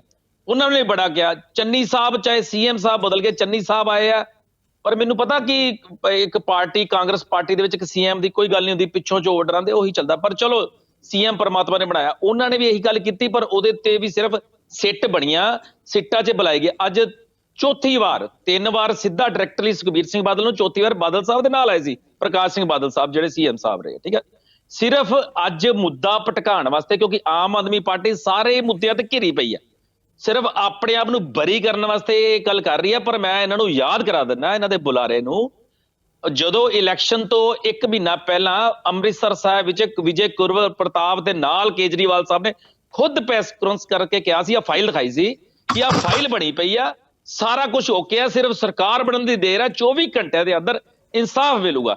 ਲੋਕਾਂ ਨੇ ਵੋਟਾਂ ਜੰਮ ਕੇ ਪਾਈਆਂ, 92 ਐਮਐਲਏ ਇਹਨਾਂ ਦੇ ਗੁੱਸੇ ਜੀ ਬਿਲਕੁਲ ਲੋਕਾਂ ਨੇ ਜੰਮ ਕੇ ਵੋਟਾਂ ਪਾਈਆਂ, ਬਿਲਕੁਲ ਸਹੀ। ਤੁਸੀਂ ਮੈਂ ਇੱਕ ਸਵਾਲ ਦੂਜੀ ਗੱਲ ਗੁੱਸੇ ਐਮ ਸੌਰੀ ਤੁਸੀਂ ਦੂਜੀ ਗੱਲ ਵੀ ਕਰਿਓ, ਮੈਂ ਇੱਕ ਸਵਾਲ ਮੇਰਾ ਸਵਾਲ ਵੀ ਲੈ ਲਓ ਨਾਲ। ਦੇਖੋ ਆਪਾਂ ਗੱਲ ਕਰਦੇ ਹਾਂ ਅਕਾਲੀ ਦਲ ਭਾਰਤੀ ਜਨਤਾ ਪਾਰਟੀ ਸਰਕਾਰ, ਆਪਣੀ ਜਿਹੜੀ ਪਾਰਟੀ ਹੈ ਉਹ ਵੀ ਉਸ ਵੇਲੇ ਭਾਈਵਾਲ ਸੀ ਅਕਾਲੀ ਦਲ ਦੇ ਨਾਲ, ਇੱਕ ਗੱਲ। ਦੂਜੀ ਗੱਲ ਕੈਪਟਨ ਅਮਰਿੰਦਰ ਨੇ ਜਿਹੜਾ ਵਾਅਦਾ ਕੀਤਾ ਸੀ, ਹੁਣ ਦੇਖੋ ਭਾਜਪਾ ਦੀ ਜਿਹੜੀਆਂ ਉੱਚੀਆਂ ਪੋਜੀਸ਼ਨਾਂ 'ਚ ਬੈਠੇ ਆ, ਕੈਪਟਨ ਅਮਰਿੰਦਰ ਵੀ ਵਾਅਦਾ ਕਰਕੇ ਗਏ ਸੀ। ਸੋ ਕਿਧਰੇ ਨਾ ਕਿਧਰੇ ਭਾਜਪਾ ਵੀ ਇਸ ਮੁੱਦੇ ਦੇ ਉੱਤੇ ਕਟਹਿਰੇ 'ਚ ਖੜੀ ਹੁੰਦੀ ਨਜ਼ਰ ਆਉਂਦੀ ਹੈ ਇਹਨਾਂ ਦੋਨਾਂ ਮਾਮਲਿਆਂ ਲੈ ਕੇ, ਅਕਾਲੀ ਦਲ ਵੇਲੇ ਕੈਪਟਨ ਅਮਰਿੰਦਰ ਨੂੰ ਲੈ ਕੇ। ਬਿਲਕੁਲ ਇਸੇ ਹੀ ਗੱਲਾਂ ਤੇ ਦੋਨੋਂ ਸਰਕਾਰਾਂ ਗਈਆਂ, ਇਸੇ ਹੀ ਗੱਲਾਂ ਤੇ ਦੋਨੋਂ ਸਰਕਾਰਾਂ ਗਈਆਂ, ਚਾਹੇ ਅਕਾਲੀ ਦਲ ਦੀ ਸਰਕਾਰ ਸੀ, ਚਾਹੇ ਉਹਦੇ ਨਾਲ ਸਾਡਾ ਹਿੱਸੇਦਾਰੀ ਸੀ। ਦੂਜੀ ਕਾਂਗਰਸ ਸਰਕਾਰ ਇਸੇ ਕਰਕੇ ਗਈ ਹੈ। ਮੈਂ ਕਿਸੇ ਨੂੰ ਕੋਈ ਸਪਸ਼ਟੀਕਰਨ ਨਹੀਂ ਦੇ ਰਿਹਾ, ਪਰ ਮੈਂ ਇਹਨਾਂ ਨੂੰ ਪੁੱਛਣਾ ਚਾਹੁੰਦਾ, ਪੁਰਾਣੀਆਂ ਸਰਕਾਰਾਂ ਕਹਿੰਦੇ ਵੀ ਇਹ ਗਲਤ ਸੀਗੀਆਂ, ਪੁਰਾਣੀਆਂ ਸਰਕਾਰਾਂ ਨੇ ਕੰਮ ਨਹੀਂ ਕੀਤਾ, ਇਹਨਾਂ ਨੂੰ ਮੌਕਾ ਮਿਲ ਗਿਆ, ਇਹਨਾਂ ਨੂੰ ਕੰਮ ਕਰਨਾ ਚਾਹੀਦਾ। ਪਹਿਲਾ ਸਵਾਲ। ਦੂਜਾ ਸਵਾਲ, ਜਿਹੜੇ 92 ਐਮਐਲਏ ਜਿੱਤੇ ਆ ਉਹਨਾਂ ਦੇ 'ਚ 45 ਐਮਐਲਏ ਅਕਾਲੀ ਦਲ ਤੇ ਕਾਂਗਰਸ 'ਚੋਂ ਹੀ ਗਏ ਹੋਏ ਆ, ਤੇ ਜੇ ਪੁਰਾਣੀਆਂ ਸਰਕਾਰਾਂ ਸਾਰੀਆਂ ਗਲਤ ਸੀ ਤੇ ਫਿਰ ਇਹਨਾਂ ਦਾ ਮਤਲਬ 50% ਦੀ ਭਾਗੀਦਾਰੀ ਇਹਨਾਂ ਦੇ ਵਿੱਚ ਹੋਗੀ, ਤੇ ਇਹਦਾ ਮਤਲਬ ਉਹਨਾਂ ਦਾ ਪ੍ਰੈਸ਼ਰ ਚੱਲ ਰਿਹਾ। ਤੀਜੀ ਗੱਲ ਹੈ, ਜੇ ਤੁਹਾਡੀ ਨੀਅਤ ਸਾਫ਼ ਹੈ, ਜਿੰਨਾ ਮਰਜ਼ੀ ਕੋਈ ਪਹਿਲੇ ਚਲੇ ਗਏ, ਪਹਿਲਿਆਂ ਨੂੰ ਸਜ਼ਾ ਮਿਲ ਗਈ, ਅੱਜ ਬਦਲਾਅ ਦੇ ਨਾਮ ਤੇ ਤੁਹਾਨੂੰ ਸਰਕਾਰ ਬਣ ਗਈ, ਤੁਹਾਨੂੰ ਇਹ ਐਕਸਕਿਊਜ਼ ਨਹੀਂ ਹੈਗਾ ਕਿ ਪੁਰਾਣਿਆਂ ਨੇ ਕੰਮ ਨਹੀਂ ਕੀਤਾ। ਤੁਹਾਨੂੰ ਤਾਂ ਚੁਣ ਲਿਆ, ਤੁਸੀਂ ਮੰਡੇਟ ਕਲੀਅਰ ਕੱਟ ਮੰਡੇਟ ਦਿੱਤਾ, ਇਹ ਵੀ ਨਹੀਂ ਦਿੱਤਾ, ਅੜੀਆਂ ਭੜੀਆਂ ਸੀਟਾਂ ਦਿੱਤੀਆਂ। ਆਪਾਂ ਕੋਸ਼ਿਸ਼ ਜਵਾਬ ਲੈ ਲਈਏ, ਬਿਲਕੁਲ ਅੱਜ ਬਹਾਨੇਬਾਜ਼ੀ ਨਾ ਲਾਈਏ, ਅੱਜ ਬਹਾਨੇਬਾਜ਼ੀ ਨਾ ਲਾਈਏ, ਆਪਾਂ ਜਵਾਬ ਲੈ ਲਈਏ। ਗਗਨਦੀਪ ਜੀ, ਅਮਰਿੰਦਰ ਜੀ ਕਾਫੀ ਦੇਰ ਦੇ ਇੰਤਜ਼ਾਰ ਕਰੇ, ਮੈਂ ਉਹਨਾਂ ਤੋਂ ਸਵਾਲ ਜ਼ਰੂਰ ਲਵਾਂਗਾ, ਪਰ ਮੈਂ ਚਾਹਨਾ ਕਿ ਜੋ ਗੋਸ਼ਾ ਜੀ ਨੇ ਸਵਾਲ ਲਿਆਂਦਾ ਹੈ ਉਹਦੇ ਤੇ ਜ਼ਰੂਰ ਤੁਸੀਂ ਆਪਣੀ ਗੱਲ ਕਹੋ। ਉਹਨਾਂ ਨੇ ਕਿਹਾ ਕਿ ਸਰਕਾਰ ਡਰਾਮੇਬਾਜ਼ੀ ਬਹਾਨੇਬਾਜ਼ੀ ਕਰ ਰਹੀ ਹੈ। ਆਪਾਂ ਵੀ ਚੋਣਾਂ ਵੇਲੇ ਉਹਨਾਂ ਨੇ ਪਾਰਟੀ ਦੇ ਸੁਪਰੀਮੋ ਦੀ ਗੱਲ ਕੀਤੀ ਹੈ, ਕੁੰਵਰ ਵਿਜੇ ਪ੍ਰਤਾਪ ਦੀ ਗੱਲ ਕੀਤੀ ਹੈ, ਕਿਹਾ ਸੀ ਕਿ ਫਾਈਲ ਤਿਆਰ ਹੈ, ਸਰਕਾਰ ਆਉਣ ਦਿਓ, ਕਾਰਵਾਈ ਹੋਏਗੀ। ਸਰ 2015 ਤੋਂ ਲੈ ਕੇ 2022 ਤੱਕ ਜੇ ਆਪਾਂ ਦੇਖਦੇ ਹਾਂ ਜੀ, ਸੁਖਬੀਰ ਬਾਦਲ ਜੀ, ਬਾਦਲ ਪਰਿਵਾਰ ਨੂੰ ਸਰ ਦੋਨੇ ਸਰਕਾਰਾਂ ਨੇ ਕਲੀਨ ਚਿੱਟ ਦਿੱਤੀ ਸੀਗੀ। ਸਰ ਉਹਨਾਂ ਨੂੰ ਹੁਣ ਅਸੀਂ ਇਨਵੈਸਟੀਗੇਸ਼ਨ ਦੇ ਵਿੱਚ ਇਨਵੋਲਵ ਕਰ ਰਹੇ ਹਾਂ। ਇਹ ਬਹੁਤ ਵੱਡਾ ਸਟੈਪ ਹੈ। ਜਿਹੜੇ ਪਿਛਲੇ 7 ਸਾਲਾਂ ਦੇ ਵਿੱਚ ਸਰ ਕਿਤੇ ਵੀ ਕੋਈ ਕ੍ਰਾਈਮ ਹੁੰਦਾ, ਕ੍ਰਾਈਮ ਹੋਣ ਤੋਂ ਬਾਅਦ ਬੰਦੇ ਨੂੰ ਅਰੈਸਟ ਕਰ ਲਿਆ ਜਾਂਦਾ ਤਾਂ ਕਿ ਉਹ ਸਬੂਤਾਂ ਦੇ ਨਾਲ ਛੇੜਛਾੜ ਨਾ ਕਰੇ। ਸਰ 7 ਸਾਲ ਕੱਢ ਤੇ ਇਹਨਾਂ ਸਰਕਾਰਾਂ ਨੇ। ਸਰ ਹੁਣ ਫੂਲ ਪ੍ਰੂਫ ਕੇਸ ਬਣਾਉਣ ਵਾਸਤੇ ਕੁਝ ਟਾਈਮ ਤਾਂ ਲੱਗੇਗਾ ਨਾ ਸਰ। ਕ੍ਰਿਮੀਨਲ ਜਸਟਿਸ ਸਿਸਟਮ ਨਾਲ ਸਰ ਅਸੀਂ ਮਜ਼ਾਕ ਨਹੀਂ ਕਰ ਸਕਦੇ। ਸਰ ਤੁਸੀਂ ਦੇਖੋ, ਸੀਬੀਆਈ ਇਨਵੈਸਟੀਗੇਟ ਕਰਦੀ ਹੈ ਬਹੁਤ ਸਾਰੇ ਕੇਸਿਸ ਨੂੰ, ਸੋ ਜਿਹੜਾ ਫਾਸਟੈਸਟ ਮੂਵਮੈਂਟ ਵੀ ਕੇਸਿਸ ਦੀ ਹੁੰਦੀ ਹੈ ਉਹਦੇ ਵਿੱਚ ਵੀ ਸਾਲ, 1.5 ਸਾਲ, 2 ਸਾਲ ਲੱਗ ਜਾਂਦੇ ਆ। ਸਰ 8 ਮਹੀਨੇ ਹੋਏ ਨੇ and already investigation is underway. Investigation ਰੋਕੀ ਨਹੀਂ ਗਈ ਸਰ, ਜਿਵੇਂ ਕਾਂਗਰਸ ਨੇ ਬਿਲਕੁਲ ਇਨਵੈਸਟੀਗੇਸ਼ਨ ਗਗਨਦੀਪ ਸੌਰੀ ਮੈਂ ਟੋਕਣ ਲੱਗਾ, ਰੋਕੀ ਨਹੀਂ ਗਈ ਇਨਵੈਸਟੀਗੇਸ਼ਨ। ਪਰ ਜੋ ਗੋਸ਼ਾ ਜੀ ਕਹਿ ਰਿਹਾ, ਦੇਖੋ 15 ਤੋਂ ਲੈ ਕੇ 23 ਆਉਣ ਵਾਲਾ ਹੈ, ਉਹ ਕਹਿੰਦੇ ਕਿ 8 ਮਹੀਨੇ ਆਪਣੀ ਸਰਕਾਰ ਨੂੰ ਵੀ ਹੋ ਗਈ ਹੈ। ਜਦੋਂ ਪਾਰਟੀ ਸੁਪਰੀਮੋ ਨੇ ਵਾਅਦਾ ਕੀਤਾ ਸੀ ਉਦੋਂ ਵੀ ਇਸ ਗੱਲ ਦਾ ਪਤਾ ਹੋਏਗਾ ਨਾ ਕਿ ਵੀ ਇਸ ਕੰਮ 'ਚ ਦੇਰੀ ਹੋ ਸਕਦੀ ਹੈ। 24 ਘੰਟੇ ਦਾ, ਬਿਲਕੁਲ 24 ਘੰਟੇ ਦਾ ਸਰ 24 ਘੰਟੇ ਦਾ ਮਤਲਬ ਇਹ ਸੀਗਾ ਕਿ investigation we will start the investigation and that is underway. Sir ਉਹ ਤਾਂ ਚੱਲ ਰਹੀ, ਉਹ ਤਾਂ ਕਦੇ ਬੰਦ ਨਹੀਂ ਹੋਈ ਇਨਵੈਸਟੀਗੇਸ਼ਨ ਚੱਲ। ਸਰ 3 ਵਾਰੀ ਸਰ ਕਿਹੜੀ ਇਹਨਾਂ ਸਰ ਕਾਂਗਰਸ ਸਰਕਾਰ ਦੇ ਵਿੱਚ ਸੁਖਬੀਰ ਬਾਦਲ ਜੀ ਨੂੰ ਬੁਲਾਇਆ ਹੀ ਨਹੀਂ ਗਿਆ। ਇਹਨਾਂ ਵਿੱਚ ਇੰਨਾ ਹੌਸਲਾ ਹੀ ਨਹੀਂ ਸੀਗਾ, ਇਹਨਾਂ ਦੇ ਵਿੱਚ ਸਾਰੀ ਮਿਲੀ ਭੁਗਤ ਸੀਗੀ ਸਰ ਇਹਨਾਂ ਦੀ, ਪਹਿਲਾਂ ਬੀਜੇਪੀ ਦੀ, ਕਿਉਂਕਿ ਬੀਜੇਪੀ ਪਹਿਲਾਂ ਇਹਨਾਂ ਨਾਲ ਭਾਈਵਾਲ ਰਹੀ ਹੈ ਸਰ। ਇਹ ਤਾਂ BJP is also responsible for all this what all has happened. ਜੀ ਗੋਸ਼ਾ ਜੀ, ਸਿਰਫ ਇੱਕੋ ਗੱਲ ਜੀ, ਸਾਰੇ ਗਲਤ ਹੈ ਜੀ। ਅਸੀਂ ਕਿਸੇ ਨੂੰ ਸਹੀ ਕਲੀਨ ਚਿੱਟ ਨਾ ਦਿਓ, ਸਾਰੇ ਗਲਤ ਹੈ। ਤੁਹਾਡੇ ਸੁਪਰੀਮੋ ਨੇ ਫਾਈਲ ਹੱਥ 'ਚ ਫੜ ਕੇ ਕਿਹਾ ਸੀ ਵੀ ਫਾਈਲ ਦੀ ਕੰਪਲੀਟ ਹੈ, 24 ਘੰਟੇ ਜਾਊਗਾ। ਤੁਸੀਂ ਗੱਲਾਂ ਘੁਮਾਓ ਨਾ, ਉਹ ਛੱਡ ਦੋ ਗੱਲ, ਸਾਰੇ ਗਲਤ ਹੋਣਗੇ। ਤੁਸੀਂ ਆਪਣੇ ਆਪ ਨੂੰ ਸਹੀ ਸਮਝ ਕਰ ਲਓ। ਤੁਹਾਡੇ ਕੇਜਰੀਵਾਲ ਸਾਹਿਬ ਜਿਹੜੇ ਝੂਠ ਬੋਲਦੇ ਉਹਨਾਂ ਨੇ ਫਾਈਲ ਦਿਖਾਈ ਸੀ। ਇਹ ਸੈਂਸਿਟਿਵ ਮੁੱਦਾ ਆ, ਇਹ ਕੋਈ ਛੋਟਾ ਮੋਟਾ ਮੁੱਦਾ ਨਹੀਂ ਹੈਗਾ। ਹਾਂ ਬ੍ਰਦਰ, ਮੈਂ ਤੁਹਾਡੇ ਤੋਂ ਇਹ ਪੁੱਛਣਾ ਚਾਹੁੰਦਾ, 24 ਘੰਟੇ ਦੇ ਵਿੱਚ ਕਿਹੜੀ ਇਨਵੈਸਟੀਗੇਸ਼ਨ ਪੂਰੀ ਹੁੰਦੀ ਹੈ? ਤੁਸੀਂ ਕੋਰਟ ਦੇ, ਅਸੀਂ 24 ਘੰਟੇ ਵਿੱਚ ਪੂਰੀ ਕਰ ਦਈਏ, ਬਾਅਦ ਚੋਂ ਅੱਛਾ ਮੰਨ ਗਏ। ਬਿਲਕੁਲ ਮੈਂ ਮੰਨਦਾ ਗੱਲ ਹੈ, ਮੈਂ ਮੰਨ ਗਿਆ ਤੁਹਾਡੀ ਗੱਲ। ਇਹਦਾ ਮਤਲਬ ਗਗਨ ਜੀ ਫਿਰ ਤੁਸੀਂ ਮੰਨੋ ਕਿ ਕੇਜਰੀਵਾਲ ਸਾਹਿਬ ਝੂਠ ਬੋਲ ਕੇ ਵੋਟਾਂ ਲੈਣ ਵਾਸਤੇ ਕਰਕੇ ਸੀ। ਮੈਂ ਤਾਂ ਹੀ ਕਹਿਣਾ ਚਾਹੁੰਦਾ, ਮੈਂ ਤਾਂ ਆਪ ਕਹਿੰਦਾ ਬਿਲਕੁਲ ਵਾਅਦੇ ਪੂਰੇ ਕਰਕੇ ਫਿਰ ਉਹਨਾਂ ਨੇ ਕਿੱਦਾਂ ਕਹਿਤਾ, ਫਿਰ ਉਹਨਾਂ ਨੂੰ ਜਾਂ ਤਾਂ ਤੁਸੀਂ ਰੋਂਗ ਨੋ ਜੋ ਚੀਜ਼ਾਂ ਗਗਨ ਜੀ ਲਿਸਨ ਟੂ ਮੀ ਤੁਸੀਂ ਦੋ ਕਰ ਰਹੇ ਹੋ। ਤੁਸੀਂ ਕੇਜਰੀਵਾਲ ਸਾਹਿਬ ਨੂੰ ਫੋਨ ਲਾਓ ਵੀ 24 ਘੰਟੇ ਕਿੱਦਾਂ ਗਏ ਸੀ। 24 ਘੰਟੇ ਦੇ ਵਿੱਚ ਮਤਲਬ 24 ਘੰਟੇ ਦੇ ਵਿੱਚ ਜੋ ਪ੍ਰੋਮਿਸ ਕੀਤਾ ਸੀਗਾ that this will be continuing. Sir Sidhu ਸਾਹਿਬ 24 ਘੰਟੇ 'ਚ ਉਹਨਾਂ ਨੇ ਇਹ ਨਹੀਂ ਕਿਹਾ ਸੀ ਤੁਹਾਨੂੰ ਜਾਣਕਾਰੀ 'ਚ ਵਾਧਾ ਕਰਦਾ, ਗਗਨ ਜੀ ਜਾਣਕਾਰੀ 'ਚ ਵਾਧਾ ਕਰ ਲਓ। ਉਹਨਾਂ ਨੇ ਕਿਹਾ ਸੀ ਫਾਈਲ ਤਿਆਰ ਹੈ, ਕ੍ਰਿਮੀਨਲ 24 ਘੰਟੇ 'ਚ ਅੰਦਰ ਹੋਣਗੇ। ਕੱਢ ਲਓ, ਮੇਰੇ ਕੋਲ ਬਿਆਨ ਪਿਆ, ਕੱਢ ਲਓ। ਇਨਵੈਸਟੀਗੇਸ਼ਨ ਚੱਲ ਰਹੀ ਹੈ ਮੈਂ ਸਮਝਦਾ ਸਰ ਪੁਰਾਣੀਆਂ ਕਮੇਟੀਆਂ ਦੀ ਰਿਪੋਰਟਸ ਨੂੰ ਵੀ ਤਾਂ ਆਪਾਂ ਕਾਊਂਟਰ ਤੁਹਾਡੀ ਕਰਨਾ ਨਾ। ਗਗਨ ਜੀ ਮਜਬੂਰੀ ਮੈਂ ਸਮਝਦਾ, ਤੁਹਾਡੀ ਮਜਬੂਰੀ ਮੈਂ ਸਮਝਦਾ, ਤੁਹਾਨੂੰ ਤੁਸੀਂ ਆਪਣੀ ਪਾਰਟੀ ਨੂੰ ਕਲੀਨ ਚਿੱਟ ਦੇਣੀ ਆ, ਗੋਸ਼ਾਲੀ ਇਸ ਤਰ੍ਹਾਂ ਨਹੀਂ ਹੈ। ਇਸ ਗੱਲ ਤੇ ਲੋਕਾਂ ਨੂੰ ਕਲੀਨ ਚਿੱਟ ਨਹੀਂ ਮਿਲ ਰਹੀ। ਦਿਲ ਤੇ ਹੱਥ ਰੱਖ ਤੁਸੀਂ ਕੇ ਆਪਣੀ ਕਹੋ ਪਾਰਟੀ ਨੂੰ ਗੋਸ਼ਾਲੀ ਕਲੀਨ ਚਿੱਟ ਦੇ ਰਹੇ ਹੋ। ਇਨਵੈਸਟੀਗੇਸ਼ਨ ਅੰਡਰ ਨਹੀਂ ਚੱਲ ਰਹੀ, ਤੁਸੀਂ ਦਿਲ ਤੇ ਹੱਥ ਰੱਖ ਕੇ ਕਹੋ ਕਿ ਇਨਵੈਸਟੀਗੇਸ਼ਨ ਰਿਹਾ ਤੁਸੀਂ ਡਰਾਮਾ ਕਰ ਰਹੇ ਹੋ। ਮੈਂ ਕਹਿ ਰਿਹਾ ਤੁਸੀਂ ਡਰਾਮਾ ਕਰ ਰਹੇ ਹੋ, ਝੂਠ ਬੋਲ ਰਹੇ ਹੋ। 3 ਵਾਰੀ ਸੁਖਬੀਰ ਬਾਦਲ ਜੀ ਨੂੰ ਬੁਲਾਇਆ, ਸਰ ਕਾਂਗਰਸ ਦੀ ਪਾਰਟੀ ਨੇ ਕਲੀਨ ਕੀਤਾ। ਦਿਲ ਤੇ ਹੱਥ ਰੱਖ ਕੇ ਕਹੋ ਸਿੱਧੂ ਸਾਡੀ ਨੀਅਤ ਇਹਨਾਂ ਦੀ ਮਜਬੂਰੀ ਹੈ। ਜਸਟਿਸ ਬਿਲਕੁਲ ਗਗਨ ਜੀ ਦਬਾਇਆ ਵਧੀਆ ਜਾਏਗਾ ਬੰਦੇ ਆ। ਸਰ। ਸਾਡੇ ਐਡਵੋਕੇਟ ਜਨਰਲ ਨੇ ਜਾ ਕੇ ਸਾਰੇ ਕੁਐਸ਼ ਕਰਾਈਆਂ ਪਟੀਸ਼ਨ ਜਿਹੜੀ ਇਹ ਕਲੀਨ ਚਿੱਟ ਵਾਲੀ ਸਿੱਧੂ ਸਾਹਿਬ ਮੈਂ ਸਮਝਦਾ ਗਗਨ ਜੀ ਵਧੀਆ ਬੁਲਾ ਰਹੇ ਆ, ਪਰ ਉਹਨੂੰ ਪਾਰਟੀ ਦਾ ਪੱਖ ਲੈਣਾ ਇਹਨਾਂ ਦੀ ਮਜਬੂਰੀ ਹੈ, ਬਸ ਗੱਲ ਇਹ ਹੈ। ਗਗਨ ਜੀ ਗੁੱਸਾ ਜੀ ਤੁਹਾਡੇ ਦੋਨਾਂ ਦੇ ਵਿਊ ਪੁਆਇੰਟ ਆ ਗਏ, ਦੋਨਾਂ ਦਾ ਸਵਾਲ ਤੇ ਜਵਾਬ ਦੋਨਾਂ ਦੇ ਆਪਣੇ ਆਪਣੇ ਵੱਲੋਂ ਤੁਹਾਡੇ ਜਵਾਬ ਵੀ ਆ ਗਏ। ਆਪਾਂ ਫੇਰ ਆਵਾਂਗੇ। ਸਾਡੇ ਨਾਲ ਅਮਰਿੰਦਰ ਜੀ ਕਾਫੀ ਦੇਰ ਦੇ ਇੰਤਜ਼ਾਰ ਕਰੇ, ਬੜੇ ਸਬਰ ਦੇ ਨਾਲ ਤੁਹਾਡਾ ਉਹਨਾਂ ਨੇ ਗੱਲ ਸੁਣੀ, ਆਪਾਂ ਉਹਨਾਂ ਤੋਂ ਵੀ ਸਵਾਲ ਲਈਏ। ਅਮਰਿੰਦਰ ਜੀ ਬਹੁਤ ਵੱਡਾ ਸੰਵੇਦਨਸ਼ੀਲ ਮੁੱਦਾ, ਇਹਦੇ ਬਾਰੇ ਕੋਈ ਦੋਰ ਨਹੀਂ, ਸਾਰੇ ਮਹਿਮਾਨ ਸਾਡੇ ਇਸ ਗੱਲ ਤੇ ਸਹਿਮਤ ਹੈ ਕਿ ਬਹੁਤ ਵੱਡਾ ਸੰਵੇਦਨਸ਼ੀਲ ਮੁੱਦਾ ਹੈ। ਪਰ ਸੰਵੇਦਨਸ਼ੀਲ ਮੁੱਦਾ ਕਹਿਣ ਨਾਲ ਗੱਲ ਨਹੀਂ ਹੁੰਦੀ। 15 ਤੋਂ ਲੈ ਕੇ ਆਪਾਂ ਜਿੱਦਾਂ ਕਿਹਾ ਵੀ 23 ਚ ਆਉਣ ਲੱਗੇ ਆ, ਕਿੰਨੀਆਂ ਸਰਕਾਰਾਂ ਗਈਆਂ ਤੇ ਹੁਣ ਚੌਥੀ ਸਰਕਾਰ ਹੈ ਇਸ ਮੁੱਦੇ ਤੇ। ਅੱਜ ਸੁਖਬੀਰ ਬਾਦਲ ਦੀ ਪੇਸ਼ੀ ਹੈ, ਕਿਵੇਂ ਦੇਖਦੇ ਹੋ ਇਸ ਨੂੰ? ਦੇਖੋ ਸਿੱਧੂ ਸਾਹਿਬ, ਸਾਰੇ ਬੁਲਾਰਿਆਂ ਦੇ ਵਿਚਾਰ ਆਪਾਂ ਸੁਣ ਲਏ ਹੈ ਤੇ ਆਮ ਆਦਮੀ ਪਾਰਟੀ ਦੇ ਗਗਨਦੀਪ ਜੀ ਜਿਹੜੇ ਆ ਉਹ ਜਾਂਦੇ ਜਾਂਦੇ ਇੱਕ ਗੱਲ ਕਹਿ ਗਏ ਕਿ ਸਾਡੇ ਐਡਵੋਕੇਟ ਜਨਰਲ ਨੇ ਪਟੀਸ਼ਨਾਂ ਜਿਹੜੀਆਂ ਖਾਰਜ ਕਰਵਾਈਆਂ। ਮੈਂ ਉਹਨਾਂ ਨੂੰ ਇਹ ਬੇਨਤੀ ਕਰਨਾ ਚਾਹੁੰਦਾ ਹਾਂ ਕਿ ਜਿਹੜਾ ਤੁਹਾਡਾ ਐਡਵੋਕੇਟ ਜਨਰਲ ਹੈ ਇਹ ਰਾਮ ਰਹੀਮ ਦਾ ਵਕੀਲ ਵੀ ਹੈ। ਤੁਸੀਂ ਇਹ ਇੱਕ ਵਕੀਲ ਸਾਰੇ ਪੰਜਾਬ ਐਂਡ ਹਰਿਆਣਾ ਬਾਰ ਦੇ ਵਿੱਚੋਂ ਤੁਹਾਨੂੰ ਇਹੋ ਜਿਹਾ ਹੀ ਵਕੀਲ ਲੱਭਿਆ ਹੈ ਕਿ ਜਿਹੜਾ ਬੰਦਾ ਮੇਨ ਕੰਸਪੀਰੇਟਰ ਦੇ ਮੇਨ ਅਕਿਊਜ਼ ਦਾ ਵੀ ਵਕੀਲ ਹੈ, ਉਸੇ ਨੂੰ ਤੁਸੀਂ ਆਪਣਾ ਐਡਵੋਕੇਟ ਜਨਰਲ ਬਣਾਇਆ। ਉਹ ਦੋਹਾਂ ਧਿਰਾਂ ਦੇ ਮਤਲਬ ਹਿੱਤ ਕਿਵੇਂ ਦੇਖ ਸਕਦਾ ਹੈ? ਸਭ ਤੋਂ ਵੱਡੀ ਗੱਲ ਤਾਂ ਇਹ ਹੈ। ਤੇ ਇਸ ਤੋਂ ਪਹਿਲਾਂ ਜਿਹੜਾ ਐਡਵੋਕੇਟ ਜਨਰਲ ਸੀ ਕੈਪਟਨ ਸਾਹਿਬ ਦਾ ਅਤੁਲ ਨੰਦਾ, ਉਹਦਾ ਵੀ ਇਹੀ ਹਵਾਲ ਸੀ, ਉਹ ਵੀ ਪੇਸ਼ੀ ਤੇ ਨਹੀਂ ਸੀ ਜਾਂਦਾ। ਕੁੰਵਰ ਵਿਜੇ ਪ੍ਰਤਾਪ ਇਸੇ ਗੱਲ ਤੇ ਉਹਨੇ ਰਿਜ਼ਾਈਨ ਕੀਤਾ ਸੀ ਕਿ ਐਡਵੋਕੇਟ ਜਨਰਲ ਸਾਹਿਬ ਮਿਲੇ ਹੋਏ ਆ ਤੇ ਤੁਸੀਂ ਵੀ ਐਡਵੋਕੇਟ ਜਨਰਲ ਐਸਾ ਹੀ ਲੱਭ ਕੇ ਲਾਇਆ। ਇਹ ਤਾਂ ਮਸਲਾ ਹੈਗਾ ਤੁਹਾਡਾ ਐਡਵੋਕੇਟ ਜਨਰਲ ਦਾ। ਹੁਣ ਗੱਲ ਕਰੀਏ ਆਪਾਂ ਕਿ ਇਹਨਾਂ ਨੇ ਕਿਹਾ ਕਿ ਜੀ ਤਫਤੀਸ਼ ਦੇ ਵਿੱਚ 6 ਮਹੀਨੇ ਵੀ ਲੱਗ ਜਾਂਦੇ ਆ, ਸਾਲ ਵੀ ਲੱਗ ਜਾਂਦੇ ਆ, 2 ਸਾਲ ਵੀ ਲੱਗ ਜਾਂਦੇ ਆ। ਮਤਲਬ ਇਹਨਾਂ ਨੇ ਗੱਲ 2 ਸਾਲ ਤੇ ਪਹੁੰਚਾਤੀ ਹੈ ਤੇ 8 ਮਹੀਨੇ ਤਾਂ ਛੋਟਾ ਪੀਰੀਅਡ ਰਹਿ ਗਿਆ। ਫਿਰ ਹੁਣ ਮਤਲਬ ਆਮ ਆਦਮੀ ਪਾਰਟੀ ਜਿਹੜੀ ਹੈ 2 ਸਾਲ ਦਾ ਟੀਚਾ ਰੱਖ ਰਹੀ ਹੈ ਤੇ ਸਪੀਕਰ ਸਾਹਿਬ ਕਹਿ ਰਹੇ ਆ 45 ਦਿਨਾਂ ਬਾਅਦ ਮੈਂ ਅਸਤੀਫਾ ਦੇ ਕੇ ਤੁਹਾਡੇ 'ਚ ਬੈਠਾਂਗਾ। ਉਹ 45 ਦਿਨ ਪੂਰੇ ਹੋ ਚੁੱਕੇ ਹੈ ਤੇ ਅਜੇ ਤੱਕ ਪੰਜਾਬ ਨੇ ਉਹਨਾਂ ਦਾ ਅਸਤੀਫਾ ਨਹੀਂ ਦੇਖਿਆ ਤੇ ਉਹ ਕੋਟਕਪੂਰਾ ਦੀ ਜਨਤਾ ਉਡੀਕ ਕਰ ਰਹੀ ਹੈ ਵੀ ਉਹ ਸਾਡੇ ਵਿੱਚ ਆ ਕੇ ਬੈਠਣ, ਪਰ ਉਹ ਦਿਨ ਆਇਆ ਨਹੀਂ ਹੈ। ਤੇ ਇਹਦੇ ਬਾਰੇ ਵੀ ਥੋੜ੍ਹਾ ਜਿਹਾ ਚਾਨਣਾ ਪਾਣ ਤੇ ਮਤਲਬ ਮੈਂ ਇਹਨਾਂ ਨੂੰ ਬੇਨਤੀ ਇਹ ਕਰਾਂਗਾ ਕਿ ਪੰਜਾਬ ਵਸਦਾ ਗੁਰਾਂ ਦੇ ਨਾਂ ਤੇ ਪੰਜਾਬ ਨੇ ਗੁਰਾਂ ਦੇ ਨਾਂ ਤੇ ਹੀ ਵਸਣਾ ਹੈ। ਤੇ ਆਪਾਂ ਨੇ ਵੱਡੇ ਵੱਡੇ ਥੰਮ ਜਿਹੜੇ ਆ ਡਿੱਗਦੇ ਦੇਖੇ ਹੈ। ਕਿਸੇ ਨੇ ਸੋਚਿਆ ਨਹੀਂ ਸੀ ਕਿ ਕੈਪਟਨ ਸਾਹਿਬ ਆਪਣੇ ਹਲਕੇ 'ਚੋਂ ਹਾਰ ਜਾਣਗੇ, ਬਾਦਲ ਸਾਹਿਬ ਆਪਣੇ ਹਲਕੇ 'ਚੋਂ ਹਾਰ ਜਾਣਗੇ। ਤੇ ਕੋਈ ਤੁਹਾਡਾ ਭਗਵੰਤ ਮਾਨ ਜੀ ਕੋਈ ਐਡੇ ਵੱਡੇ ਲੀਡਰ ਨਹੀਂ ਹੈ ਕਿ ਵੀ ਉਹ ਹਾਰ ਨਹੀਂ ਸਕਦੇ। ਉਹ ਤਾਂ ਜੁੰਮਾ ਅਜੇ 8 ਮਹੀਨੇ ਹੋਏ ਉਹਨਾਂ ਨੂੰ ਲੀਡਰ ਬਣਿਆ ਨੂੰ।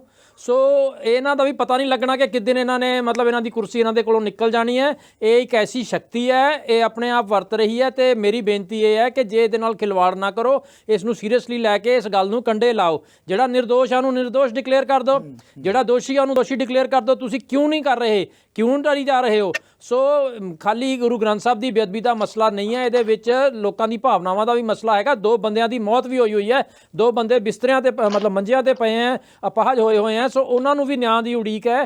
ਸੋ ਇਹਨਾਂ ਹਾਲਾਤਾਂ ਦੇ ਵਿੱਚ ਆਪਾਂ ਪੋਲਿਟਿਕਸ ਕਰੀ ਜਾਈਏ ਕਿ ਕਹੀ ਜਾਈਏ ਜੀ ਸਾਡੇ ਤਾਂ ਜੀ ਕੇਜਰੀਵਾਲ ਜੀ ਨੇ ਕਿਹਾ ਸੀ ਮੈਂ ਇਨਵੈਸਟੀਗੇਸ਼ਨ ਤਫਤੀਸ਼ ਸ਼ੁਰੂ ਕਰਾਂਗਾ ਤੇ ਉਹਨਾਂ ਨੇ ਕਦੀ ਕਿਹਾ ਹੀ ਨਹੀਂ ਸੀ ਮੈਂ ਬੰਦਿਆਂ ਨੂੰ ਅੰਦਰ ਕਰ ਦਾਂਗਾ। ਜਿਹੜੇ ਕਾਲੇ ਮਾਲੇ ਜੇ ਕਰ ਰਹੇ ਆ ਇਹਨਾਂ ਦੇ ਵਿੱਚ ਕੁਝ ਨਹੀਂ ਪਿਆ। ਪੰਜਾਬ ਦੀ ਜਨਤਾ ਜਸਟਿਸ ਡਿਲੀਵਰ ਦੇਖਣਾ ਚਾਹੁੰਦੀ ਹੈ। ਆਪਾਂ ਜਵਾਬ ਲੈ ਲਈ। ਗਗਨਦੀਪ ਜੀ, ਬਹੁਤ ਅਹਿਮ ਮੁੱਦਾ ਜਿਸ ਮੁੱਦੇ ਤੇ ਗੱਲ ਕੀਤੀ ਜਾ ਰਹੀ ਹੈ, ਅਮਰਿੰਦਰ ਜੀ ਨੇ ਸਿੱਧੇ ਤੌਰ ਤੇ ਜਿਹੜੀ ਪ੍ਰਕਿਰਿਆ ਹੈਗੀ ਹੈ, ਕਾਨੂੰਨ ਕਿਸ ਢੰਗ ਨਾਲ ਕਾਰਵਾਈ ਕਰ ਰਿਹਾ, ਸਾਡੇ ਐਡਵੋਕੇਟ ਜਨਰਲ ਕਿਸ ਢੰਗ ਨਾਲ ਪੇਸ਼ੀ ਕਰਦੇ, ਉਸ ਤੋਂ ਪਹਿਲਾਂ ਪਿਛੋਕੜ ਦੀ ਗੱਲ ਵੀ ਉਹਨਾਂ ਨੇ ਕੀਤੀ ਹੈ, ਉਹਨਾਂ ਦਾ ਨਜ਼ਰੀਆ ਇਸ ਮੁੱਦੇ ਤੇ। ਪਰ ਉਹ ਗੱਲ ਕਰਦੇ ਕਿ ਸੰਵੇਦਨਸ਼ੀਲ ਮੁੱਦੇ ਦੀ ਪਹਿਲੀਆਂ ਸਰਕਾਰਾਂ ਨਹੀਂ ਰਹੀਆਂ ਤੇ ਜੇ ਆਪਾਂ ਕੀਤੇ ਵਾਅਦੇ ਦਾ ਕਾਰਵਾਈ ਨਹੀਂ ਕਰੋਗੇ ਤਾਂ ਤੁਹਾਡੀ ਸਰਕਾਰ ਲਈ ਵੀ ਬਹੁਤ ਵੱਡੀ ਚੁਣੌਤੀ ਬਣ ਸਕਦੀ ਹੈ। ਜੀ ਗਗਨਦੀਪ ਸਰ, ਜੇ ਆਪਾਂ ਸੰਵਿਧਾਨ ਦਾ ਆਰਟੀਕਲ ਨੰਬਰ 76 ਦੇਖਦੇ ਆ ਨਾ ਸਰ, 76 ਆਰਟੀਕਲ ਦੇਖਦੇ ਆ ਤਾਂ ਉਹਦੇ ਵਿੱਚ ਐਡਵੋਕੇਟ ਜਨਰਲ ਬਾਰੇ ਸਰ ਲਿਖਿਆ ਹੋਇਆ ਸਾਰਾ ਕੁਝ। ਸਰ, ਜਿੰਨਾ ਕੇਸਿਸ ਦੇ ਵਿੱਚ ਸਰਕਾਰ ਪੇਸ਼ ਹੁੰਦੀ ਹੈ ਕਿਸੇ ਵੀ ਮੁਜਰਮ ਦੇ ਖਿਲਾਫ, ਉੱਥੇ ਐਡਵੋਕੇਟ ਜਨਰਲ ਆ ਜਿਹੜੀ ਆਪੋਜ਼ਿਟ ਪਾਰਟੀ ਨੂੰ ਪ੍ਰੈਜ਼ੈਂਟ ਨਹੀਂ ਕਰ ਸਕਦੇ। ਬਾਕੀ ਐਡਵੋਕੇਟ ਜਨਰਲ ਪ੍ਰਾਈਵੇਟ ਪ੍ਰੈਕਟਿਸ ਦੇ ਵਿੱਚ ਪਹਿਲਾਂ ਕੀ ਕਰ ਰਹੇ ਸੀ, ਠੀਕ ਹੈ ਨਾ, ਸੋ ਉਹ ਮੈਟਰ ਨਹੀਂ ਕਰਦਾ। ਉਹ ਆਪਣੇ ਸੰਵਿਧਾਨ ਨੇ ਕੰਡੀਸ਼ਨਸ ਡਿਫਾਈਨ ਹੀ ਨਹੀਂ ਕੀਤੀਆਂ ਹੋਈਆਂ ਹੈਗੀਆਂ। ਆਪਣਾ ਸੰਵਿਧਾਨ ਕਹਿੰਦਾ ਕਿ ਐਡਵੋਕੇਟ ਜਨਰਲ ਜਦੋਂ ਸਰਕਾਰ ਨੂੰ ਪ੍ਰੈਜ਼ੈਂਟ ਕਰ ਰਹੇ ਤਾਂ ਸਰਕਾਰ ਨੂੰ ਹੀ ਕਰਨਗੇ, ਆਪੋਜ਼ਿਟ ਪਾਰਟੀ ਨੂੰ ਨਹੀਂ ਕਰਨਗੇ। ਸਰ, ਇਸ ਚੀਜ਼ ਵਾਸਤੇ ਇਹ ਨਾ ਸੁਨਿਸ਼ਚਿਤ ਰਹਿਣ ਕਿ ਉਹ ਸਰਕਾਰ ਨੂੰ ਪ੍ਰੈਜ਼ੈਂਟ ਕਰ ਰਹੇ ਨੇ ਤੇ ਬਹੁਤ ਚੰਗੀ ਤਰੀਕੇ ਨਾਲ ਉਹ ਕੇਸ ਦੀ ਪੈਰਵਾਈ ਕਰ ਰਹੇ ਨੇ। ਪਲੱਸ ਸਰ ਮੈਂ ਵਾਰ-ਵਾਰ ਸਰ ਉਹੀ ਕਹਿ ਰਿਹਾ, ਕ੍ਰਿਮੀਨਲ ਜਸਟਿਸ ਸਿਸਟਮ ਦੇ ਸਰਕਾਰ ਦੀ ਕਮਿਟਮੈਂਟ ਤੇ ਗਗਨਦੀਪ ਜੀ, ਸਰਕਾਰ ਦੀ ਕਮਿਟਮੈਂਟ ਤੇ ਵੀ ਇਹਨਾਂ ਨੇ ਸਵਾਲ ਉਠਾਇਆ। ਉਹ ਕਹਿੰਦੇ ਭਗਵੰਤ ਮਾਨ ਸਰਕਾਰ ਵੀ ਜੇ ਪਿਛਲੀਆਂ ਸਰਕਾਰਾਂ ਨੇ ਕੁਝ ਨਹੀਂ ਕੀਤਾ, ਇਹ ਸਰਕਾਰ ਦਾ ਵੀ ਉਹੀ ਅਸਰ ਹੋਏਗਾ ਜੇ ਕੋਈ ਨਤੀਜੇ ਸਾਹਮਣੇ ਨਹੀਂ ਆਉਣਗੇ। ਕਹਿੰਦੇ ਵਰਤਾਰਾ ਕੁਦਰਤ ਵੱਲੋਂ ਵਾਪਰਦਾ ਹੈ। ਸਰ ਬਿਲਕੁਲ ਜੋ ਕਿਹਾ ਉਹਨਾਂ ਨੇ ਬਿਲਕੁਲ ਸਹੀ ਕਿਹਾ ਸਰ, ਮੈਂ ਉਹ ਗੱਲ ਨੂੰ ਗਲਤ ਨਹੀਂ ਕਹਿ ਰਿਹਾ, but sir most important thing is ਮੈਂ ਸਰ ਜੋ 2015 ਤੋਂ ਲੈ ਕੇ 2022 ਤੱਕ ਅਸੀਂ ਜਿੰਨਾ ਲੋਕਾਂ ਨੂੰ ਕਲੀਨ ਚਿੱਟ ਦੇਤੀ ਸੀਗੀ ਕਿ ਇਹਨਾਂ ਨੇ ਕੁਝ ਗਲਤ ਨਹੀਂ ਕੀਤਾ, ਸਰ ਉਹਨਾਂ ਨੂੰ ਪ੍ਰੋਪਰ ਇਨਵੈਸਟੀਗੇਟ ਕਰਕੇ ਪ੍ਰੋਪਰ ਐਵੀਡੈਂਸਸ ਕਲੈਕਟ ਕਰਕੇ ਫਿਰ ਹੀ ਉਹਨਾਂ ਖਿਲਾਫ ਆਪਾਂ ਕੇਸ ਬਣਾ ਸਕਦੇ ਆ। ਵਿਦਆਊਟ ਐਵੀਡੈਂਸ ਆਪਾਂ ਕੇਸ ਨਹੀਂ ਬਣਾ ਸਕਦੇ ਐਂਡ ਦੈਟ ਪ੍ਰੋਸੀਜਰ ਇਜ਼ ਅੰਡਰਵੇ। ਉਹ ਚੱਲ ਰਿਹਾ ਸਰ ਪ੍ਰੋਸੀਜਰ, ਤੀਜੀ ਚੌਥੀ ਵਾਰ ਬੁਲਾਇਆ ਗਿਆ ਸਰ। ਥੋੜੀ ਪੇਸ਼ੈਂਸ ਆਪਾਂ ਨੂੰ ਦਿਖਾਉਣੀ ਪੈਣੀ ਆ ਬਹੁਤ। ਮੈਂ ਸਟਾਰਟਿੰਗ ਦੇ ਵਿੱਚ ਵੀ ਕਿਹਾ ਸੀਗਾ ਸਰ, ਕੁਝ ਸਬਸਟੈਂਟਿਵ ਕੁਝ ਬਹੁਤ ਵਧੀਆ ਇਹਦੇ ਵਿੱਚ ਨਿਕਲ ਕੇ ਬਾਹਰ ਆਏਗਾ। ਜਿਹੜੇ ਵੀ ਪਰਪੀਟ੍ਰੇਟਰਸ ਨੇ, ਜਿਨ੍ਹਾਂ ਨੇ ਡੈਸੀਕ੍ਰੇਸ਼ਨ ਕੀਤਾ, ਜਿਨ੍ਹਾਂ ਨੇ ਬੇਅਦਬੀ ਕੀਤੀ, ਉਹਨਾਂ ਦੇ ਖਿਲਾਫ। ਥੈਂਕ ਯੂ ਵੈਰੀ ਮਚ, ਤੁਹਾਡਾ ਵਿਊ ਪੁਆਇੰਟ ਆ ਗਿਆ। ਮਿਹਰਬਾਨੀ, ਤੁਹਾਡਾ ਵਿਊ ਪੁਆਇੰਟ ਆ ਗਿਆ। ਬਰਾਗੀ ਜੀ, ਇਸ ਮਾਮਲੇ ਤੇ ਆਪਾਂ ਗੱਲ ਕਰ ਰਹੇ ਹਾਂ। ਗਗਨ ਜੀ ਦਾ ਕਹਿਣਾ ਹੈ ਕਿ ਕੋਈ ਨਾ ਕੋਈ ਐਵੀਡੈਂਸ ਜਾਂ ਸਬੂਤ ਚਾਹੀਦੇ ਹੈ, ਕੋਈ ਸਬਰ ਜਾਂ ਸੰਤੋਖ ਇਸ ਮੁੱਦੇ ਤੇ ਚਾਹੀਦਾ ਹੈ ਕਿ ਕਾਰਵਾਈ ਕੀਤੀ ਜਾ ਰਹੀ ਹੈ। ਇੰਨਾ ਨਹੀਂ ਕਿ ਜਲਦੀ ਦੇ ਵਿੱਚ ਜੇ ਕਿਸੇ ਨੇਤਾ ਨੇ ਐਲਾਨ ਕਰ ਦਿੱਤਾ, ਐਲਾਨ ਮੁਤਾਬਕ ਹੀ ਜਿਹੜੀ ਪ੍ਰਕਿਰਿਆ ਸ਼ੁਰੂ ਹੋ ਜਾਂਦੀ। ਆਖਰਕਾਰ ਆਪਣਾ ਕੋਈ ਸਿਸਟਮ ਹੈ। ਤੁਸੀਂ ਵੀ ਪੰਜਾਬ ਹਰਿਆਣਾ ਹਾਈ ਕੋਰਟ ਦੇ ਸੀਨੀਅਰ ਐਡਵੋਕੇਟ ਹੋ ਜੀ। ਸਿੱਧੂ ਸਾਹਿਬ, ਮੈਂ ਬੜਾ ਹੈਰਾਨ ਆ ਸਰਕਾਰੀ ਪ੍ਰਵਕਤਾ ਦੀਆਂ ਟਿੱਪਣੀਆਂ ਸੁਣ ਕੇ। ਹਾਲਾਂਕਿ ਗਗਨ ਜੀ ਮੇਰੇ ਛੋਟੇ ਭਰਾ ਨੇ, ਬਹੁਤ ਰਿਸਪੈਕਟੇਬਲ ਨੇ, ਬਹੁਤ ਲਿਟਰੇਟ ਨੇ। ਮੈਂ ਇਹਨਾਂ ਤੋਂ ਇੱਕੋ ਹੀ ਸਵਾਲ ਪੁੱਛਣਾ ਚਾਹੁੰਦਾ, ਤੁਸੀਂ ਕਿਹੜੇ ਸਬੂਤਾਂ ਦੀ ਗੱਲ ਕਰਦੇ ਹੋ ਗਗਨ ਜੀ? ਤੁਸੀਂ ਕੁਮਰ ਵਿਜੇ ਪ੍ਰਤਾਪ ਦੀ ਜਿਹੜੀ ਇਨਵੈਸਟੀਗੇਸ਼ਨ ਕੀਤੀ ਵੀ ਆ, ਚਲਾਨ ਪੇਸ਼ ਕੀਤਾ, ਜਿੱਥੇ 2 DSP ਸਿੱਟ ਦੇ ਮੈਂਬਰ ਸਾਈਨ ਕਰਨੋਂ ਮੁੱਕਰ ਗਏ ਸੀ, 1 ਸਾਈਨ ਹੋਏ ਵੇ ਆ। ਤੁਸੀਂ ਉਸ ਫਾਈਲ ਤੇ ਕਿਉਂ ਨਹੀਂ ਕਾਰਵਾਈ ਕਰਦੇ? ਕੀ ਤੁਹਾਨੂੰ ਵਿਸ਼ਵਾਸ ਨਹੀਂ ਉਸ ਇਨਵੈਸਟੀਗੇਸ਼ਨ ਤੇ? ਗਗਨ ਜੀ, ਮੈਂ ਸਹਿਮਤ ਹਾਂ, ਪਰ ਜਿਹੜਾ ਅੱਜ ਕੁਐਸਚਨ ਆਪਾਂ ਵਿਚਾਰ ਰਹੇ ਹਾਂ ਉਹ ਬੜਾ ਸੈਂਸਿਟਿਵ ਮੁੱਦਾ ਵਾ। ਮੈਨੂੰ ਪਤਾ ਦੁਨੀਆ ਦੇ ਵਿੱਚ ਅਨੇਕਾਂ ਤਰ੍ਹਾਂ ਦੇ ਧਰਮ ਹੋਣਗੇ, ਪਰ ਪੰਜਾਬ ਦੇ ਵਿੱਚ ਸ਼ਬਦ ਗੁਰੂ ਦਾ ਕਨਸੈਪਟ ਆ। ਸਾਡਾ ਧਰਮ ਸ਼ਬਦ ਗੁਰੂ ਦੇ ਨਾਲ ਰਿਲੇਟਡ ਹੈਗਾ, ਤੇ ਜੇ ਉਸ ਸ਼ਬਦ ਦੀ ਬੇਅਦਬੀ ਹੁੰਦੀ ਆ ਤਾਂ ਪੰਜਾਬੀ ਇਸ ਚੀਜ਼ ਨੂੰ ਸਹਿਣ ਨਹੀਂ ਕਰਨਗੇ। ਤੁਸੀਂ ਲੋਕਾਂ ਨੂੰ ਬੇਵਕੂਫ ਨਹੀਂ ਬਣਾ ਸਕਦੇ। ਤੁਸੀਂ ਮਾਰੋ ਇੱਧਰ ਉੱਧਰਲੀਆਂ ਗੱਲਾਂ ਮਾਰੋ, ਤੁਸੀਂ ਬਿਜਲੀ ਪਾਣੀ ਤੇ ਸਿਆਸਤ ਕਰੋ। ਕਾਈਂਡਲੀ ਜੇ ਤੁਹਾਡੀ ਸੁਣਵਾਈ ਹੁੰਦੀ ਆ ਇਸ ਇਸ਼ੂ ਨੂੰ ਸੰਜੀਦਗੀ ਦੇ ਨਾਲ, ਕਿਉਂਕਿ ਇਸ ਇਸ਼ੂ ਨੂੰ ਕਲਤਾਰ ਸੰਧਵਾ ਵੀ ਸਮਝਦੇ ਨੇ, ਮੈਨੂੰ ਪਤਾ ਇਸ ਗੱਲ ਦਾ, ਪਰ ਮਾਫ ਕਰਨਾ ਦਿੱਲੀ ਵਾਲੇ ਇਸ ਨੂੰ ਨਹੀਂ ਸਮਝ ਸਕਦੇ ਕਿਉਂਕਿ ਉੱਥੇ ਸ਼ਬਦ ਗੁਰੂ ਕਨਸੈਪਟ ਨਹੀਂਗਾ, ਸਿੰਘਾਂ ਦੇ ਸ਼ਬਦ ਗੁਰੂ ਕਨਸੈਪਟ ਹੈਗਾ ਵਾ। ਤੁਸੀਂ ਐਵੇਂ ਲੋਕਾਂ ਨੂੰ ਬੇਵਕੂਫ ਨਾ ਬਣਾਓ। ਕੁਮਰ ਵਿਜੇ ਪ੍ਰਤਾਪ ਦੀ ਇਨਵੈਸਟੀਗੇਸ਼ਨ ਚੱਕ ਲਓ। ਤੁਸੀਂ ਗੱਲ ਕਰਦੇ ਹੋ ਹਰਿੜ ਤੇ ਵਰਿੜ ਦੀ, ਤੁਹਾਨੂੰ ਮਹਾਰਾਜ 12 ਘੰਟਿਆਂ ਦੇ ਵਿੱਚ ਉਹਦੇ ਵਿੱਚੋਂ ਸਬੂਤ ਹੀ ਸਬੂਤ ਮਿਲ ਜਾਣੇ ਆ। ਕਿਹੜੀਆਂ ਗੱਲਾਂ 'ਚ ਤੁਸੀਂ ਤੁਰੇ ਫਿਰਦੇ ਹੋ? ਆਪਾਂ ਜਵਾਬ ਲੈ ਲਈਏ ਜੀ। ਗਗਨਦੀਪ ਸਰ, ਜਿਹੜਾ ਕਹਿਣਾ ਹੈ ਕਿ ਤੁਸੀਂ ਕੁਮਰ ਵਿਜੇ ਪ੍ਰਤਾਪ ਨੇ ਜਿਹੜੀ ਇਨਵੈਸਟੀਗੇਸ਼ਨ ਕੀਤੀ ਸੀ, ਆਪਾਂ ਉਹੀ ਫਾਈਲ ਚੁੱਕ ਲਓ, ਉਹਦੇ 'ਚ ਬਹੁਤ ਸਬੂਤ ਮਿਲ ਜਾਣਗੇ। ਔਰ ਕਿਹੜੇ ਸਬੂਤਾਂ ਦੀ ਲੋੜ ਹੈ? ਉਹ ਕਹਿੰਦੇ ਪੰਜਾਬ, ਜਾਂ ਆਪਾਂ ਗੱਲ ਕਰ ਲਈਏ ਪੰਜਾਬੀ ਚਾਹੇ ਸਿੱਖ ਭਾਈਚਾਰਾ, ਬੜਾ ਸੰਵੇਦਨਸ਼ੀਲ ਮੁੱਦਾ ਹੈ। ਇਸ ਮੁੱਦੇ ਦੇ ਉੱਤੇ ਕਿੰਨੀ ਲੰਬੀ ਇੰਤਜ਼ਾਰ ਕਰਨੀ ਪਏਗੀ? ਸਰ, ਪਾਰਟੀ ਨੇ ਡੈਫੀਨੇਟਲੀ ਡਿਸਕਸ ਕੀਤਾ, ਉਸ ਰਿਪੋਰਟ ਨੂੰ ਵੀ ਡਿਸਕਸ ਕੀਤਾ, ਤੇ ਪਾਰਟੀ ਨੂੰ ਲੱਗਦਾ ਕਿ ਦੁਬਾਰਾ ਇਨਵੈਸਟੀਗੇਸ਼ਨ ਹੋਣੀ ਜ਼ਰੂਰੀ ਹੈ। ਐਂਡ ਉਹਦੇ ਵਿੱਚ ਇੰਨੇ ਫੁੱਲ ਪ੍ਰੂਫ ਐਵੀਡੈਂਸਿਸ ਨਹੀਂ ਜਿੰਨੇ ਬੂਟਾ ਜੀ ਨੂੰ ਲੱਗਦੇ ਨੇ। ਮੈਨੂੰ ਲੱਗਦਾ ਰਿਪੋਰਟ ਬੂਟਾ ਜੀ ਨੇ ਵੀ ਨਹੀਂ ਪੜ੍ਹੀ ਹੋਣੀ, ਪਰ ਇਹ ਸਰ ਹੁਣ ਜੇ ਆਪਾਂ ਚਾਹੁੰਦੇ ਪੜ੍ਹੀ ਆ ਸਰ, ਕੁਮਰ ਵਿਜੇ ਪ੍ਰਤਾਪ ਦਾ ਤੁਸੀਂ ਸਪੈਸ਼ਲ ਐਫੀਡੈਵਿਟ ਲੈ ਕੇ ਉਹ ਰੱਖ ਲਓ ਰਿਪੋਰਟ, ਮੈਂ ਪੜ੍ਹੀ ਆ। ਇਹਨਾਂ ਐਵੀਡੈਂਸ ਨੇ, ਇਹਨਾਂ ਸਬੂਤ ਨੇ। ਬੂਟਾ ਜੀ ਦੁਬਾਰਾ ਇਨਵੈਸਟੀਗੇਸ਼ਨ ਕਰਨੀ ਇਸ ਲਈ ਜ਼ਰੂਰੀ ਬਣ ਗਈ ਕਿਉਂਕਿ ਬਹੁਤ ਸਾਰੀਆਂ ਕਮੇਟੀਆਂ ਨੇ ਇਹਨਾਂ ਨੂੰ ਸੁਖਬੀਰ ਬਾਦਲ ਤੁਸੀਂ ਮੈਟਰ ਅੱਗੇ ਕਰੋ, ਕੋਰਟ ਦੇਖੂਗਾ। ਗਵਰਨਮੈਂਟ ਨੇ ਜ਼ਿੰਮੇਵਾਰੀ ਲੈ ਲੱਗੀ ਆ। 4 ਵਾਰੀ ਅਕਾਲੀਆਂ ਨੇ ਇਨਵੈਸਟੀਗੇਸ਼ਨ ਕਰ ਲਈ, ਫਿਰ ਕਾਂਗਰਸੀਆਂ ਨੇ ਕਰ ਲਈ, ਹੁਣ ਤੁਸੀਂ ਕਰੀ ਚੱਲੋ। ਜਿੱਥੇ ਗਗਨ ਜੀ ਤੁਸੀਂ ਲਟਰੇਟ ਹੋ, ਰੀ ਇਨਵੈਸਟੀਗੇਸ਼ਨ ਹੁੰਦੀ ਆ, ਉੱਥੇ ਕੇਸ ਵੀਕ ਹੁੰਦੇ ਨੇ। ਜਿਹੜਾ ਫਸਟ ਸਾਈਡ ਤੇ ਇਨਵੈਸਟੀਗੇਸ਼ਨ ਆ ਉਹੀ ਵੇਟੇਜ ਕਰਦੀ ਆ। ਇਹ ਤਾਂ ਮਾਫ ਕਰਨਾ, ਤੁਸੀਂ ਮੜਾ ਜਿਹਾ ਦਿੱਲੀ ਫੋਨ ਖੜਕਾ ਲਓ ਕਿ ਮੈਨੂੰ ਲੱਗਦਾ ਨੀਅਤ ਸਾਫ਼ ਨਹੀਂ ਗਈ। ਨੀਅਤ ਸਾਫ਼ ਦੀ ਗੱਲ ਨਹੀਂ, ਨੀਅਤ ਸਾਫ਼ ਦੀ ਗੱਲ ਉਠਾ ਰਹੇ ਆ। ਸੁਖਬੀਰ ਬਾਦਲ ਜੀ ਨੂੰ 3 ਵਾਰੀ ਬੁਲਾ ਲਿਆ ਗਿਆ। ਪਹਿਲਾਂ ਸੁਖਬੀਰ ਬਾਦਲ ਜੀ ਨੂੰ ਕਦੇ ਬੁਲਾਇਆ ਨਹੀਂ ਕਾਂਗਰਸ ਦੀ ਸਰਕਾਰ ਦੇ ਵਿੱਚ, ਕਿਉਂ ਵਾਰ-ਵਾਰ ਬੁਲਾਇਆ ਜਾ ਰਿਹਾ? ਕੁਝ ਸਬਸਟੈਂਟਿਵ ਐਵੀਡੈਂਸ ਨਿਕਲ ਰਹੇ ਨੇ। ਮੋੜ ਦੋ, ਬਿਸਕੁਟ ਖਾ ਲਓ, ਗੱਲਾਂ ਕੁਝ। ਕੇਸ ਨੂੰ ਤੁਸੀਂ ਕੋਰਟ ਦੇ ਵਿੱਚ ਤਾਂ ਜਾਣ ਦਿਓ, ਐਵੀਡੈਂਸਿਸ ਪੇਸ਼ ਕਰਨ ਦਿਓ, ਫਿਰ ਆਪਾਂ ਦੇਖਦੇ ਹਾਂ ਕੀ ਇਹਦਾ ਬਣਦਾ ਕੀ ਨਹੀਂ ਬਣਦਾ। ਐਂਡ ਸਰ, ਇਸ ਮੁੱਦੇ ਦੇ ਵਿੱਚ ਜਸਟਿਸ ਜਲਦੀ ਤੋਂ ਜਲਦੀ ਦਿਵਾਇਆ ਜਾਏਗਾ ਇਸ ਲਈ ਜਿਹੜੀ ਸਰਕਾਰ ਆ ਉਹ ਤੁਸੀਂ ਗਗਨ ਜੀ, ਮੈਂ ਕਿਸੇ ਪੋਲੀਟੀਕਲ ਪਾਰਟੀ ਨੂੰ ਬਿਲੋਂਗ ਨਹੀਂ ਕਰਦਾ, ਮੈਂ ਵਰਡ ਟੂ ਵਰਡ ਵੀ ਤੁਹਾਡੇ ਨਾਲ ਨਹੀਂ ਹੋਣਾ ਚਾਹੁੰਦਾ, ਤੁਸੀਂ ਮੇਰੇ ਰਿਸਪੈਕਟੇਬਲ ਹੋ। ਤੁਸੀਂ ਇੱਕ ਵਾਰੀ ਹੱਥ ਖੜੇ ਕਰਕੇ ਕਹਿ ਦਿਓ ਕੁਲਤਾਰ ਸੰਧਮਾ ਉੱਥੇ ਝੂਠ ਬੋਲ ਕੇ ਆਇਆ ਸੀ ਵੀ 45 ਦਿਨਾਂ ਦੇ ਵਿੱਚ ਨਿਆਂ ਦੇ ਦਾਂਗੇ, ਵੀ ਉਹਦਾ ਕੋਈ ਬੇਸ ਨਹੀਂ ਸੀਗਾ, ਉਹਨੇ ਕੋਈ ਰਿਪੋਰਟ ਨਹੀਂ ਸੀ ਦੇਖੀ ਕੁਮਰ ਵਿਜੇ ਪ੍ਰਤਾਪ ਆਪਦੇ ਐਮਐਲਏ ਦੀ। ਤੁਸੀਂ ਇੱਕ ਵਾਰੀ ਇਹ ਚੀਜ਼ ਐਡਮਿਟ ਕਰ ਲਓ ਆਉਣੇ ਆ। ਨਹੀਂ ਔਨ 에ਅਰ ਦਾ ਮਤਲਬ ਮੇਰਾ ਇਹ ਕਹਿਣ ਦਾ ਮਤਲਬ ਆ ਕਿ ਕੇਸ ਨੂੰ ਦੁਬਾਰਾ ਅਸੀਂ ਇਨਵੈਸਟੀਗੇਟ ਕਰਨੇ ਤੇ ਇਨਵੈਸਟੀਗੇਟ ਕਰਨਾ ਜ਼ਰੂਰੀ ਆ। ਆਬਵੀਅਸਲੀ ਜਿਹੜਾ ਉਹਨੇ 45 ਦਿਨਾਂ ਦਾ ਕਿਹਾ ਉਹ ਵੀ ਇਨਵੈਸਟੀਗੇਸ਼ਨ ਪਰਸਪੈਕਟਿਵ ਤੋਂ ਕਿਹਾ ਕਿ ਜਿਹੜਾ ਕੇਸ ਆ ਬਣਦਾ ਹੈਗਾ। ਐਂਡ 3 ਵਾਰੀ ਅਸੀਂ ਕਿਉਂ ਬੁਲਾਇਆ ਸੁਖਬੀਰ ਬਾਦਲ ਜੀ ਕੁਮਰ ਵਿਜੇ ਨੂੰ ਪ੍ਰਤਾਪ ਕੇਸ ਬਣ ਚੁੱਕਿਆ, ਇਨਵੈਸਟੀਗੇਸ਼ਨ ਇਜ਼ ਕੰਪਲੀਟਡ। ਉਹ 2 ਆਫੀਸਰ ਸਾਈਨ ਕਰਨ ਨੂੰ ਮੁੱਕਰ ਗਏ ਸੀ ਅੰਡਰ ਇਨਫਲੂਐਂਸ ਆਫ ਪੋਲੀਟੀਕਲ ਪ੍ਰਭਾਵ ਦੇ ਥੱਲੇ। ਕੁਮਰ ਵਿਜੇ ਪ੍ਰਤਾਪ ਨੇ ਠੋਕ ਕੇ ਉੱਤੇ ਸਾਈਨ ਕੀਤੇ ਸੀ, ਤੁਸੀਂ ਉਸੇ ਦੀ ਕਾਈਂਡਲੀ ਅਮਲ ਕਰ ਲਓ। ਉੱਤੇ 45 ਦਿਨ ਕੀ, ਉਹਦਾ 5 ਦਿਨਾਂ ਦੇ ਵਿੱਚ ਕੰਮ ਪੂਰਾ ਹੋ ਜੂ। Thank you. ਕੇਸ ਕੋਰਟ ਦੇ ਵਿੱਚ ਜਾਂਦਾ ਸਾਨੂੰ ਸਬਸਟੈਂਟਿਵ ਐਵੀਡੈਂਸਿਸ ਦੀ ਲੋੜ ਪੈਂਦੀ ਆ, ਇਸੇ ਕਰਕੇ ਸਰ ਸਿੱਟ ਬਣਾਈ ਹੋਈ ਆ, ਇਸੇ ਕਰਕੇ ਵਾਰ-ਵਾਰ ਬੁਲਾਇਆ ਜਾ ਰਿਹਾ ਸੁਖਬੀਰ ਬਾਦਲ ਜੀ ਨੂੰ, ਉਹਨਾਂ ਤੋਂ ਕੁਐਸਚਨਸ ਪੁੱਛੇ ਜਾ ਰਹੇ ਨੇ ਤੇ ਕੁਝ ਨਿਕਲ ਰਿਹਾ, ਸਹੀ ਡਾਇਰੈਕਸ਼ਨ ਦੇ ਵਿੱਚ ਕੇਸ ਜਾ ਰਿਹਾ। ਸਰ ਐਕਚੁਅਲੀ ਕਮੈਂਟਰੀ ਨਹੀਂ ਕਰ ਸਕਦੇ ਆਪਾਂ ਜਦੋਂ ਕਿਸੇ ਨੂੰ ਬੁਲਾਇਆ ਜਾਂਦਾ। ਤੁਹਾਡਾ ਵਿਊ ਪੁਆਇੰਟ ਆ ਗਿਆ। ਆਪਾਂ ਗੋਸ਼ਾ ਜੀ ਦਾ ਵੀ ਜਵਾਬ ਲੈ ਲਈ। ਗੋਸ਼ਾ ਜੀ, ਇਸ ਮਾਮਲੇ ਤੇ ਆਪਾਂ ਸਵਾਲ ਲੈ ਰਹੇ ਹਾਂ। ਦੇਖੋ ਵੱਡੀ ਗੱਲ ਤਾਂ ਹਾਈ ਹੈ, ਵੱਡਾ ਸੰਵੇਦਨਸ਼ੀਲ ਮੁੱਦਾ ਹੈਗਾ, ਇਹਦੇ ਬਾਰੇ ਕੋਈ ਦੋ ਰਾਏ ਨਹੀਂ। ਆਪਾਂ ਸਾਰੇ ਜਿਹੜੇ ਮਹਿਮਾਨ ਹੈ ਸਹਿਮਤ ਹੈ ਇਸ ਮੁੱਦੇ ਦੇ ਉੱਤੇ ਕਿ ਸੰਵੇਦਨਸ਼ੀਲ ਮੁੱਦਾ ਹੈ। ਪਰ ਹਾਕਮੰਤਰ ਵੱਲੋਂ ਕਿਹਾ ਜਾ ਰਿਹਾ ਹੈ ਕਿ ਵੀ ਇੱਕ ਜਾਂਚ ਚੱਲ ਰਹੀ ਹੈ, ਉਹਦੀ ਇਨਵੈਸਟੀਗੇਸ਼ਨ ਦੁਆਰਾ ਇਨਵੈਸਟੀਗੇਸ਼ਨ ਵੀ ਹੁੰਦੀ ਹੈ। ਕਈ ਵਾਰੀ ਕਿਸੇ ਮੁੱਦੇ ਤੇ ਨਹੀਂ ਸਹਿਮਤੀ ਹੁੰਦੀ ਤਾਂ ਦੁਆਰਾ ਉਸ ਸਾਰੇ ਮਾਮਲੇ ਦੀ ਪੜਤਾਲ ਜਾਂ ਪੜਚੋਲ ਹੁੰਦੀ ਹੈ। ਜਦੋਂ ਕਿ ਬਰਾਗੀ ਜੀ ਦਾ ਕਹਿਣਾ ਜੇ ਇਸ ਤਰੀਕਾ ਵਾਰ-ਵਾਰ ਜਾਂਚ ਕਰਦੇ ਰਹਾਂਗੇ, ਪੜਤਾਲਾਂ ਕਰਦੇ ਰਹਾਂਗੇ ਤਾਂ ਅਸਲ ਮੁੱਦੇ ਤੋਂ ਹੀ ਦੂਰ ਚਲੇ ਜਾਵਾਂਗੇ। ਜੀ ਗੋਸ਼ਾ ਜੀ। ਬਿਲਕੁਲ ਸਿੱਧੂ ਸਾਹਿਬ, ਬਿਲਕੁਲ ਬੈਰਾਗੀ ਸਾਹਿਬ ਦੀ ਗੱਲ ਬੜੀਆਂ ਚੰਗੀਆਂ ਗੱਲਾਂ ਹੈ। ਪਹਿਲੀ ਗੱਲ ਉਹਨਾਂ ਨੇ ਕਹੀ ਸ਼ਬਦ ਗੁਰੂ ਦੀ ਸਟੇਟ ਹੈ, ਬਿਲਕੁਲ ਇੱਥੇ ਸ਼ਬਦ ਗੁਰੂ ਦਾ ਬਹੁਤ ਵੱਡਾ ਸਤਿਕਾਰ ਹੈ ਸਮੁੱਚੀ ਦੁਨੀਆ 'ਚ ਹੈਗਾ, ਪਰ ਪੰਜਾਬੀਆਂ ਤੋਂ ਸ਼ੁਰੂ ਹੋਇਆ ਜੜ ਪੰਜਾਬ ਹੈ। ਪਹਿਲੀ ਗੱਲ। ਦੂਜੀ ਗੱਲ ਹੈ ਨੀਅਤ ਦੀ ਬੜੀ ਵੱਡੀ ਗੱਲ ਹੁੰਦੀ। ਮੈਂ ਸਮਝਦਾ ਕਿ ਜੋ ਗਗਨ ਜੀ ਨੇ ਜੋ ਜਵਾਬ ਦਿੱਤੇ ਉਹ ਕੋਈ ਵੀ ਸਹਿਮਤ ਨਹੀਂ ਹੈਗਾ ਉਹਦੇ ਨਾਲ, ਕਿਉਂਕਿ ਉਹਨਾਂ ਕੋਲ ਜਵਾਬ ਨਹੀਂ ਹੈਗਾ। ਤੀਜੀ ਗੱਲ ਮੈਂ ਦੱਸਣ ਲੱਗਾ, ਦੇਖੋ 3 ਗੱਲਾਂ ਦੱਸਣ ਲੱਗਾ। ਸਭ ਤੋਂ ਵੱਡੇ ਅਕਾਲੀ ਦਲ ਦੇ ਆਗੂ ਤੋਂ ਕਹਿ ਕੇ ਬਾਅਦ ਚੋਂ ਮਾਫੀ ਮੰਗੀ। ਗਗਨ ਜੀ ਮੈਂ ਆਣਾ ਤੁਹਾਡੇ ਵੱਲ ਨਾ ਜਵਾਬ ਤੁਹਾਡਾ। ਹਾਂ, ਦੂਜਾ ਸਭ ਤੋਂ ਵੱਡੇ ਵਪਾਰੀ ਤੋਂ ਕਹਿ ਕੇ ਫਿਰ ਬਾਅਦ ਚੋਂ ਉਤੋਂ ਮਾਫੀ ਮੰਗੀ। ਤੀਜੀ ਗੱਲ ਮੈਂ ਤੁਹਾਨੂੰ ਦੱਸ ਦੇਣਾ, ਇਹ ਝੂਠ ਕਿੱਦਾਂ ਸਫਾਈ ਨਾਲ ਬੋਲਦੇ ਆ। ਰਾਜ ਸਭਾ ਦੇ ਅੰਦਰ 4 ਦਿਨ ਪਹਿਲਾਂ ਰਾਘਵ ਚੱਡਾ ਸਾਹਿਬ ਕਹਿ ਰਹੇ ਆ ਕਿ ਪਾਕਿਸਤਾਨ ਵੀ ਜਾਣ ਵੇਲੇ $20 ਜਿਹੜੇ ਭਾਰਤ ਲੈਂਦਾ ਉਹ ਮਾਫ ਕਰੇ। ਉਹਨਾਂ ਨੂੰ ਇਹੀ ਨਹੀਂ ਪਤਾ ਵੀ $20 ਪਾਕਿਸਤਾਨ ਸਰਕਾਰ ਲੈਂਦੀ, ਭਾਰਤ ਤਾਂ 1 ਪੈਸਾ ਨਹੀਂ ਲੈਂਦਾ। ਮਤਲਬ ਕਿ ਹਰ ਗੱਲ ਤੇ ਆਪਾਂ ਝੂਠ ਨਾ ਬੋਲੀਏ, ਇਹਦੀ ਸਾਡੀ ਭਾਵਨਾ ਨਾ ਖੇਡੋ। ਬਿਲਕੁਲ ਠੀਕ ਗੱਲ ਹੈ, ਅਮਰਿੰਦਰ ਜੀ ਨੇ ਵੀ ਗੱਲ ਸਹੀ ਕਹੀ ਹੈ, ਬਰਾਗੀ ਸਾਹਿਬ ਨੇ ਵੀ ਗੱਲ ਸਹੀ ਹੈ ਵੀ ਵੱਡੇ ਮਹਾਰਥੀ ਚਲੇ ਗਏ ਆ ਇਸੇ ਚੱਕਰ ਦੇ ਵਿੱਚ। ਕੋਈ ਵੀ ਇਸ ਟਾਈਮ ਮਹਾਰਥੀ ਗੁਰੂ ਸਾਹਿਬ ਦੇ ਉੱਤੇ ਕੁਝ ਨਹੀਂ ਵੱਡਾ ਹੈਗਾ। ਇਹਦੇ ਉੱਤੇ ਰਾਜਨੀਤੀ ਨਾ ਖੇਡੀ ਜਾਵੇ, ਸੱਚਾਈ ਦੱਸੇ। ਸੰਧਵਾ ਸਾਹਿਬ ਨੇ 45 ਦਿਨ ਕਹੇ, ਉਹਨਾਂ ਨੇ ਕਿਹੜੇ ਬਿਹਾਵ ਤੇ ਕਹਤੇ? ਇਨਕੁਆਇਰੀ ਤਾਂ ਉਦੋਂ ਵੀ ਚੱਲਦੀ ਪਈ ਸੀ, ਇਨਕੁਆਇਰੀ ਤਾਂ ਪਹਿਲਾਂ ਦੀ ਚੱਲਦੀ ਪਈ ਸੀ। ਉਹਨਾਂ ਨੇ ਕੀ 45 ਦਿਨ ਕੀ ਕਿਹਾ? ਮਤਲਬ ਕਿ ਆਪਾਂ ਬਾਰ-ਬਾਰ ਨਾ ਝੂਠ ਬੋਲੀਏ। ਮੈਂ ਹੱਥ ਜੋੜ ਕੇ ਬੇਨਤੀ ਕਰੂੰਗਾ, ਸਿਆਸਤ ਦੇ ਮੁੱਦੇ ਬਹੁਤ ਹੈਗੇ, ਬਿਲਕੁਲ ਠੀਕ ਗੱਲ ਕਹੀ ਆ, ਪਾਣੀ ਦਾ ਮੁੱਦਾ, ਬਿਜਲੀ ਦਾ, ਸੜਕਾਂ ਦਾ ਮੁੱਦਾ। ਗੁੱਸਾ ਜੀ ਜਵਾਬ ਲੈਣੇ, ਦੇਖੋ ਸਿਆਸਤ ਨਾ ਕਰੋ ਗੁੱਸਾ ਜੀ, ਬਿਲਕੁਲ ਸਿਆਸਤ ਨਾ ਕੀਤੀ ਜਾਏ। ਆਪਾਂ ਜਵਾਬ ਹੀ ਲੈਣੇ। ਇੱਕ ਸਿੱਧੂ ਸਾਹਿਬ ਅਗਲੀ ਗੱਲ ਵੀ, ਉਸ ਤੋਂ ਬਾਅਦ ਵੀ ਬੇਦਬੀਆਂ ਹੋ ਰਹੀਆਂ, ਉਸ ਤੋਂ ਬਾਅਦ ਵੀ ਕੋਈ ਮੋੜ ਨਹੀਂ ਰਿਹਾ ਕੰਮ ਕੋਈ ਇੱਕ ਕਿਉਂ? ਕਿਉਂਕਿ ਆਪਾਂ ਕਮਜ਼ੋਰ ਐ ਇਸ ਗੱਲ 'ਚ ਆਪਾਂ ਜਵਾਬ ਲੈਣੇ ਆ। ਗੁੱਸੇ ਜੀ, ਪਰ ਜਿਸ ਮਾਮਲੇ ਦੇ ਉੱਤੇ ਦੇਖੋ ਗੱਲ ਕੀਤੀ ਜਾ ਰਹੀ ਹੈ, ਅਮਰਿੰਦਰ ਇਸ ਵੇਲੇ ਜਿਹੜਾ ਹੈਗਾ ਭਾਜਪਾ ਦੀ ਸੀਨੀਅਰ ਸਥਿਤੀ ਦੇ ਵਿੱਚ ਬੈਠੇ ਹੈ। ਅਮਰਿੰਦਰ ਹੁਣਾਂ ਨੇ ਵੀ ਤਾਂ ਬਹੁਤ ਵੱਡੇ ਵਾਅਦੇ ਕੀਤੇ ਸੀ ਨਾ।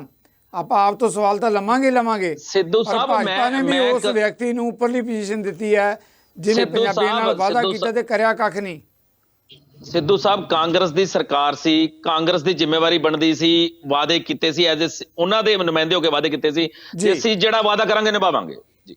ਚਲੋ, ਤੁਹਾਡਾ ਵਿਊ ਪੁਆਇੰਟ ਆ ਗਿਆ। ਗਗਨ ਜੀ, ਇਸ ਮੁੱਦੇ ਦੇ ਉੱਤੇ ਜਵਾਬ ਬਣਦਾ ਤੁਹਾਡੇ ਵੱਲੋਂ। ਗੁੱਸੇ ਜੀ ਦੇ ਕਹਿਣਾ ਕਿ ਜਾਣਬੁੱਝ ਕੇ ਜਿਹੜਾ ਸਾਰਾ ਕੁਝ ਕੀਤਾ ਜਾ ਰਿਹਾ ਹੈ, ਜੇ ਕਾਰਵਾਈ ਕਰਨੀ ਹੁੰਦੀ ਤਾਂ ਨੀਅਤ ਦਾ ਫਰਕ ਹੈ, ਨੀਅਤ ਨਹੀਂ ਆ ਕਰਨ ਦੀ। ਐਕਚੁਅਲੀ ਸਰ, ਜਦੋਂ ਡੈਸੀਕ੍ਰੇਸ਼ਨ ਦੇ ਇਸ਼ੂਜ਼ ਹੁੰਦੇ ਨੇ ਜਾਂ ਬੇਅਦਬੀ ਦੇ ਇਸ਼ੂਜ਼ ਹੁੰਦੇ ਨੇ ਕਿਸੇ ਵੀ ਧਰਮ ਦੇ ਰਿਲੇਟਡ, ਸਰ ਪੰਜਾਬ ਸਰਕਾਰ ਨੇ ਲਾਜ਼ ਜਿਹੜੇ ਆ ਉਹਨੂੰ ਸਟ੍ਰਿਕਟ ਕਰਨ ਦੀ ਕੋਸ਼ਿਸ਼ ਕੀਤੀ ਸੀਗੀ। ਇਹਨਾਂ ਦੀ ਸਰਕਾਰ ਨੇ ਉਹਨਾਂ ਲਾਜ਼ ਨੂੰ ਇੰਪਲੀਮੈਂਟ ਕਰਨ ਤੋਂ ਮਨਾ ਕਰਤਾ। ਇਹਨਾਂ ਨੇ ਉਹਨਾਂ ਨੂੰ ਕਿਹਾ ਕਿ ਇਹਨਾਂ ਨੇ ਸਾਈਨ ਨਹੀਂ ਕੀਤੇ ਉਹਦੇ ਉੱਤੇ ਤੇ ਲਾਜ਼ ਉਹ ਇੰਪਲੀਮੈਂਟ ਹੋ ਨਹੀਂ ਪਾਏ। ਸਰ ਆਮ ਆਦਮੀ ਪਾਰਟੀ ਦੀ ਸਰਕਾਰ ਭਗਵੰਤ ਮਾਨ ਜੀ ਹੁਣ ਮਿਲ ਕੇ ਆਏ ਨੇ, ਕਹਿ ਕੇ ਆਏ ਨੇ ਜਿੰਨੇ ਬੇਅਦਬੀ ਦੇ ਇਸ਼ੂਜ਼ ਨੇ ਉਹਨਾਂ ਤੇ ਇੱਕ ਸਟ੍ਰਿਕਟ ਲਾਜ਼ ਹੋਣੇ ਚਾਹੀਦੇ। ਤੇ ਬੀਜੇਪੀ ਦਾ ਸਰ ਉਹਨਾਂ ਤੇ ਕੋਈ ਸਟੈਂਡ ਨਹੀਂ, ਕਿਉਂਕਿ ਬੀਜੇਪੀ ਨੇ ਜੇ ਡੈਸੀਕ੍ਰੇਸ਼ਨ ਦੇ ਮੁੱਦਿਆਂ ਦੇ ਉੱਤੇ ਸਟ੍ਰਿਕਟ ਲਾਅ ਲੈ ਕੇ ਆ ਗਏ ਇਹ, ਤਾਂ ਜਿੰਨੇ ਵੀ ਫੰਡਾਮੈਂਟਲਾਈਜ਼ ਸਮਾਜ ਨੂੰ ਕਰਦੇ ਨੇ, ਤੋੜਦੇ ਨੇ, ਕਜ਼ਮਸ ਪਾਉਂਦੇ ਨੇ, ਗੈਪ ਪਾਉਂਦੇ ਨੇ ਸਮਾਜ ਦੇ ਵਿੱਚ, ਉਹ ਇਹ ਫਿਰ ਪਾ ਨਹੀਂ ਸਕਣਗੇ।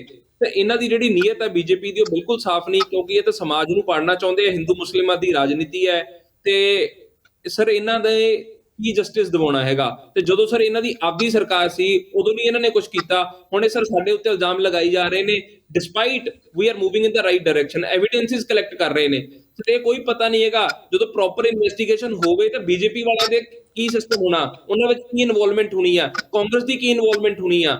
ਸਰ ਅਸੀਂ ਪਹਿਲਾਂ ਹੀ ਮਨ ਦੇ ਵਿੱਚ ਸੋਚ ਕੇ ਨਹੀਂ ਚੱਲ ਸਕਦੇ ਕਿ ਕਿਹਦੇ ਤੇ ਆਪਾਂ ਐਲੀਗੇਸ਼ਨ ਲਾਉਣੇ ਆ। ਜਦੋਂ ਇਨਵੈਸਟੀਗੇਸ਼ਨ ਹੁੰਦੀ ਆ ਬਹੁਤ ਚੀਜ਼ਾਂ ਸਾਹਮਣੇ ਆਉਂਦੀਆਂ, ਹੋ ਸਕਦਾ ਬੀਜੇਪੀ ਵਾਲਿਆਂ ਦੀ ਵੀ ਸਾਹਮਣੇ ਆ ਜਾਣ, ਕਾਂਗਰਸ ਵਾਲਿਆਂ ਦੀ ਵੀ ਸਾਹਮਣੇ ਆ ਜਾਣ, ਕਿਉਂਕਿ ਏਡਾ ਵੱਡਾ ਇਸ਼ੂ ਹੋਇਆ, ਇਹਨੂੰ ਪੜਤਾਲ ਇਹਦੀ ਚੰਗੀ ਤਰ੍ਹਾਂ ਕਰਨੀ ਬਹੁਤ ਜ਼ਿਆਦਾ ਜ਼ਰੂਰੀ ਆ। ਗਗਨ ਜੀ ਤੁਹਾਡੀ ਗੱਲ ਆ ਗਈ। ਗੁੱਸਾ ਜੀ ਮੈਂ ਅਮਰਿੰਦਰ ਜੀ ਤੋਂ ਸਵਾਲ ਲੈਣ ਤੋਂ ਪਹਿਲਾਂ ਤੁਹਾਡੇ ਤੋਂ ਜ਼ਰੂਰ ਸਵਾਲ ਲਵਾਂਗਾ। ਉਹਨਾਂ ਦਾ ਕਹਿਣਾ ਕਿ ਭਗਵੰਤ ਮਾਨ ਮੁੱਖ ਮੰਤਰੀ ਜਿਹੜੇ ਕੇਂਦਰ ਦੇ ਵਿੱਚ ਮਿਲ ਕੇ ਆਏ, ਉਹਨਾਂ ਨੇ ਕਿਹਾ ਕਿ ਬੇਅਦਬੀਆਂ ਦੇ ਮੁੱਦੇ ਤੇ ਸਖਤ ਕਾਨੂੰਨ ਬਣਨੇ ਚਾਹੀਦੇ ਆ, ਪਰ ਕਹਿੰਦੇ ਭਾਜਪਾ ਜਾਣ ਕੇ ਨਹੀਂ ਬਣਾਏਗੀ ਕਿਉਂਕਿ ਇਸ ਤਰੀਕੇ ਨਾਲ ਮੁਲਕ ਦੇ ਵਿੱਚ ਪਾੜ ਪਾ ਕੇ ਰੱਖਣਾ ਚਾਹੁੰਦੀ ਹੈ ਆਪਣੇ ਪੋਲੀਟੀਕਲ ਇੰਟਰਸਟ ਦੇ ਲਈ। ਜੀ ਗੁੱਸਾ ਜੀ। ਸਿੱਧੂ ਸਾਹਿਬ ਇਦਾਂ ਹੈ ਵੀ ਭਾਜਪਾ ਨੂੰ ਕੋਈ ਇੰਟਰਸਟ ਨਹੀਂ। ਜਿਹੜੇ ਦੰਗਿਆਂ ਦੇ ਦੋਸ਼ੀ ਆਮ ਆਦਮੀ ਪਾਰਟੀ ਦੇ ਅੱਜ ਜੇਲ੍ਹ ਦੇ ਵਿੱਚ ਜਿਹੜੇ ਬੈਠੇ ਨਾ ਦਿੱਲੀ ਦੇ ਵਿੱਚ, ਮੈਨੂੰ ਦੱਸਣ ਦੀ ਜ਼ਰੂਰਤ ਨਹੀਂ ਕਿੰਨੇ ਦੰਗੇ ਕਰਾਉਣ ਦੀ ਕੋਸ਼ਿਸ਼ ਕੀਤੀ ਸੀ। ਇੱਕ ਮਿੰਟ ਬੋਲੋ ਨਾ ਜੀ, ਤੁਹਾਨੂੰ ਮੈਂ ਸਬੂਤ ਦੇ ਦੂੰਗਾ। ਉਹ ਬੀਜੇਪੀ ਕਰਦੀ ਹੈ। ਮੈਂ ਹੁਣ ਵਿੱਚ ਬੋਲਣ ਦਾ ਫਾਇਦਾ ਕੋਈ, ਸਿੱਧੂ ਸਾਹਿਬ ਇਹ ਬੋਲਣ ਦਾ ਫਾਇਦਾ ਨਾ ਕੋਈ ਜਵਾਬ ਹੈਗਾ ਕਿਸੇ ਗੱਲ ਦਾ? ਦੰਗੇ ਸਾਰਿਆਂ ਨੂੰ ਪਤਾ ਕੌਣ ਕਰਾ ਰਿਹਾ। ਜਦੋਂ ਦੀ ਭਾਰਤੀ ਜਨਤਾ ਪਾਰਟੀ ਦੀ ਸਰਕਾਰ ਆਈ ਹੈ ਕਿਤੇ ਵੀ ਦੰਗੇ ਨਹੀਂ ਹੋ ਰਹੇ। ਠੀਕ ਹੈ, ਤੁਸੀਂ ਬੜੇ ਕੋਸ਼ਿਸ਼ ਕੀਤੀ, ਤੁਸੀਂ ਪੰਜਾਬ 'ਚ ਵੀ ਕਰਾਉਣ ਦੀ ਕੋਸ਼ਿਸ਼ ਕੀਤੀ। ਹੁਣ ਅਗਲੀ ਗੱਲ ਮੇਰੀ ਸੁਣ ਲਓ, ਤੁਸੀਂ ਮੱਧ ਪ੍ਰਦੇਸ਼ ਭੁੱਲ ਗਏ, ਤੁਸੀਂ ਗੁਜਰਾਤ ਭੁੱਲ ਗਏ। ਸਿੱਧੂ ਸਾਹਿਬ ਇਹਨਾਂ ਨੂੰ ਨਾ ਪਤਾ ਕੀ ਗੱਲ, ਹੁਣ ਜਦੋਂ ਘੇਰ ਜਾਂਦੇ ਨਾ ਆਮ ਆਦਮੀ ਪਾਰਟੀ ਦਾ, ਉਹ ਕਿ ਸਿਆਣੀ ਬਿੱਲੀ ਖੰਭਾਂ ਨੂੰ ਚੱਲੇ ਗਾਮਾ ਬਸ ਐਵੇਂ ਹੀ ਰੋਲਾ ਪਾ ਜਾਣਾ। ਯੂਪੀ ਵਿੱਚ ਦੰਗਾ ਨਹੀਂ ਹੋ ਰਿਹਾ, ਤੁਸੀਂ ਜਨਰਲ ਸਟੇਟਮੈਂਟ ਦੇ ਕੇ ਝੂਠ ਬੋਲ ਰਹੇ ਹੋ। ਤੁਸੀਂ ਝੂਠ ਬੋਲ ਰਹੇ ਕਿ ਮੈਂ ਝੂਠ ਬੋਲ ਰਿਹਾ? ਹੁਣ ਗੱਲ ਪੂਰੀ ਸੁਣੋਗੇ ਤਾਂ ਤਾਂ ਹੀ ਤੁਹਾਨੂੰ ਪਤਾ ਲੱਗੂਗਾ ਵੀ ਤੁਸੀਂ ਝੂਠ ਕੀ ਬੋਲਦੇ ਹੋ। ਮਾਫੀਆ ਕੇਜਰੀਵਾਲ ਸਾਹਿਬ ਨੇ ਮਾਫੀ ਮੰਗੀ ਪਹਿਲੀ ਵਾਰੀ ਕਿਸੇ ਮੁੱਖ ਮੰਤਰੀ ਨੇ ਆਪਣੀ ਲੈਟਰ ਤੇ, ਪਤਾ ਹੈ ਤੁਹਾਨੂੰ? ਮੁਜ਼ੱਫਰਪੁਰ ਦੇ ਵਿੱਚ ਰਾਈਟਸ ਭੁੱਲ ਗਏ ਤੁਸੀਂ, ਰਾਘਵ ਚੱਡਾ ਫੰਡਾਮੈਂਟਲਿਜ਼ਮ ਭੁੱਲ ਗਏ। ਸੁਣੋ, ਰਾਘਵ ਚੱਡਾ ਲਿਪਸਟਿਕ ਬਿੰਦੀ ਲਾ ਕੇ ਤੇ ਝੂਠ ਬੋਲੀ ਜਾਂਦਾ ਰਾਜ ਸਭਾ ਦੇ ਅੰਦਰ ਜਾ ਕੇ। ਤੁਹਾਨੂੰ ਇਹੀ ਨਹੀਂ ਪਤਾ? ਐਡੀ ਵੱਡਾ ਝੂਠ ਬੋਲੀ ਜਾਂਦਾ ਸਿੱਖਾਂ ਨਾਲ ਵੀ ਕਰਤਾਰਪੁਰ ਸਾਹਿਬ ਦੇ $20 ਲੈਂਦੇ, ਤੁਹਾਨੂੰ ਤਾਂ ਇਹ ਨਹੀਂ ਪਤਾ। ਤੁਹਾਡੀ ਤਾਂ ਮਜਬੂਰੀ ਹੈ, ਤੁਹਾਡੀ ਤਾਂ ਆਮ ਆਦਮੀ ਪਾਰਟੀ ਦੀ ਮਜਬੂਰੀ। ਹੁਣ ਗੱਲ ਸੁਣ ਲਓ ਮੇਰੀ। ਲੱਡੂ ਤੁਸੀਂ ਵੰਡੇ, ਪਤਾ ਤੁਹਾਨੂੰ ਪਤਾ ਲੱਡੂ ਵੰਡੇ ਤੁਸੀਂ? ਜਦੋਂ 3 ਸਾਲ ਦੀ ਸਜ਼ਾ ਆਈ ਸੀ, ਲੱਡੂ ਤੁਹਾਡੀ ਆਮ ਆਦਮੀ ਪਾਰਟੀ ਨੇ ਵੱਡੇ। ਉਦੋਂ ਲੱਡੂ ਕਿਉਂ ਵੰਡੇ ਸੀ? ਲੱਡੂ ਨਾ ਵੰਡੇ ਉਹਦੇ ਕਾਨੂੰਨ ਸਖਤ ਹੋਣਾ ਸੀਗਾ। ਨਾਲੇ ਦੂਜੀ ਗੱਲ ਸਿੱਧੂ ਸਾਹਿਬ ਨਾਲ ਸੁਣੋ ਗੱਲ, ਜੇ ਮੰਨ ਲਓ ਜੇ ਪਿਛਲੀ ਗੁੱਸਾ ਜੀ ਆਪਾਂ ਮੁੱਦੇ ਦੇ ਉੱਤੇ ਰਹਿ ਕੇ ਮੁੱਦੇ ਤੋਂ ਪਾਸੇ ਨਾ ਜਾਈਏ, ਮੁੱਦੇ ਤੇ ਗੱਲ ਕਰੀਏ। ਸਿੱਧੂ ਸਾਹਿਬ ਇਹ ਵਿੱਚ ਬੋਲਣਗੇ, ਰਾਈਟ, ਠੀਕ ਹੈ ਜੀ ਜੀ ਬਿਲਕੁਲ, ਤੁਸੀਂ ਆਪਣੀ ਗੱਲ ਕਰੋ। ਗੁੱਸਾ ਜੀ ਆਪਣੀ ਗੱਲ ਕਰੋ। ਗਗਨ ਜੀ ਮੈਂ ਤੁਹਾਨੂੰ ਮੌਕਾ ਦਿਆਂਗਾ, ਆਪਾਂ ਗੁੱਸਾ ਜੀ ਦੀ ਗੱਲ ਸੁਣ ਲਈਏ। ਕਾਨੂੰਨ ਬਿਲਕੁਲ ਉਮਰ ਕੈਦ ਦਾ ਹੋਣਾ ਚਾਹੀਦਾ, ਇਸ ਤੋਂ ਵੀ ਸਖਤ ਸਜ਼ਾ ਹੋਣੀ ਚਾਹੀਦੀ ਹੈ। ਮੈਂ ਤਾਂ ਕਹਿੰਦਾ ਫਾਂਸੀ ਹੋਣੀ, ਹਾਲਾਂਕਿ ਮੈਂ ਫਾਂਸੀ ਦੇ ਹੱਕ 'ਚ ਨਹੀਂ, ਪਰ ਇਸ ਕੇਸ 'ਚ ਫਾਂਸੀ ਦੀ ਸਜ਼ਾ ਹੋਣੀ ਚਾਹੀਦੀ। ਹੁਣ ਦੂਜੀ ਗੱਲ ਸੁਣ ਲਓ। ਪਹਿਲੀ ਗੱਲ, ਇਸ ਇਸ਼ੂ ਦੇ ਨਾਲ ਕੀ ਇਹ ਇਸ਼ੂ ਜੋੜਿਆ ਜਾ ਸਕਦਾ ਵੀ ਤੁਸੀਂ ਜਿਹੜਾ 24 ਘੰਟੇ ਕਿਹਾ ਜਾਂ ਸੰਧਵਾ ਸਾਹਿਬ ਨੇ 45 ਦਿਨ ਦਾ ਟਾਈਮ ਦਿੱਤਾ ਕਿ ਉਹ ਇਹਦੇ ਨਾਲ ਇਨਸਾਫ ਹੋ ਜਾਊਗਾ? ਆਪਣੀ ਗੱਲ ਤੋਂ ਆਪਾਂ ਭੱਜਦੇ ਕਿਉਂ? ਅੱਜ ਸਰਕਾਰ ਤੁਹਾਡੀ ਹੈ, ਜ਼ਿੰਮੇਵਾਰੀ ਤੁਹਾਡੀ ਹੈ, ਜਵਾਬਦੇਹੀ ਤੁਹਾਡੀ ਹੈ। ਤੁਸੀਂ ਦੂਜਿਆਂ ਦੇ ਜਵਾਬਦੇਹੀ ਮੰਗੀ ਜਾਂਦੇ ਆਪਣੇ ਆਪ ਨੂੰ ਨਿਕਲਣ ਵਾਸਤੇ। ਤੁਹਾਡੀ ਗੱਲ ਆ ਗਈ, ਤੁਹਾਡਾ ਵਿਊ ਪੁਆਇੰਟ ਆ ਗਿਆ, ਤੁਹਾਡਾ ਵਿਊ ਪੁਆਇੰਟ ਆ ਗਿਆ। ਆਪਾਂ ਜਵਾਬ ਲੈ ਲਈ। ਸਾਈਨ ਕਿਉਂ ਨਹੀਂ ਕਰਵਾ ਦਿੰਦੇ? ਸੈਂਟਰ ਤੋਂ ਸਾਈਨ ਕਰਵਾ ਦਿਓ। Let's bring the strict ਲਾਜ਼। ਚਲੋ ਤੁਹਾਡਾ ਵਿਊ ਪੁਆਇੰਟ ਵੀ ਆ ਗਿਆ। ਗਗਨ ਜੀ ਆਪਾਂ ਅਮਰਿੰਦਰ ਜੀ ਤੋਂ ਵੀ ਸਮਝ ਦਿੱਤੇ। ਗਗਨ ਜੀ ਇਸ ਇਸ਼ੂ ਤੇ ਵੀ ਹੱਸੀ ਜਾਂਦੇ। ਗੁਰੂ ਗ੍ਰੰਥ ਸਾਹਿਬ ਦਾ ਇਸ਼ੂ ਹੈ ਭਾਜੀ। ਇਸ ਇਸ਼ੂ ਦੇ ਨਾਲ ਹੋਰ ਬੜੀਆਂ ਡਿਬੇਟਾਂ 'ਚ ਹੱਸ ਰਹੇ ਤੁਸੀਂ। ਇਸ ਗੱਲ ਦੀ ਤੁਹਾਨੂੰ ਸ਼ਰਮ ਆਣੀ ਚਾਹੀਦੀ ਹੈ ਵੀ ਇਸ ਇਸ਼ੂ ਤੇ ਵੀ ਦੱਸਦੇ ਆ। ਸੀਰੀਅਸ ਇਸ਼ੂ ਹੈ। ਮੈਂ ਤੁਹਾਨੂੰ ਕਹਿ ਰਿਹਾ ਤੁਸੀਂ ਸਾਈਨ ਮੇਰੇ ਕੋਲ ਗਗਨ ਜੀ ਬਹੁਤ ਇਸ਼ੂ ਹੈਗੇ, ਮੇਰੇ ਕੋਲ ਬਹੁਤ ਇਸ਼ੂ ਹੈਗੇ ਤੁਹਾਡੇ ਨਾਲ ਬਹਿਸ ਕਰਨ ਦੇ, ਪਰ ਆ ਇਸ਼ੂ ਤੇ ਤੁਸੀਂ ਫਸੇ ਹੋਏ ਆ। ਇਸ਼ੂ ਤੇ ਤੁਹਾਡੇ ਕੋਲ ਹੈ ਹੀ ਨਹੀਂ, ਜਵਾਬ ਹੀ ਨਹੀਂ ਤੁਹਾਡੇ ਕੋਲ। ਨਹੀਂ ਉਹ 'ਚ ਤੁਸੀਂ ਇਨਸਾਫ ਦਵਾ ਦੋਗੇ?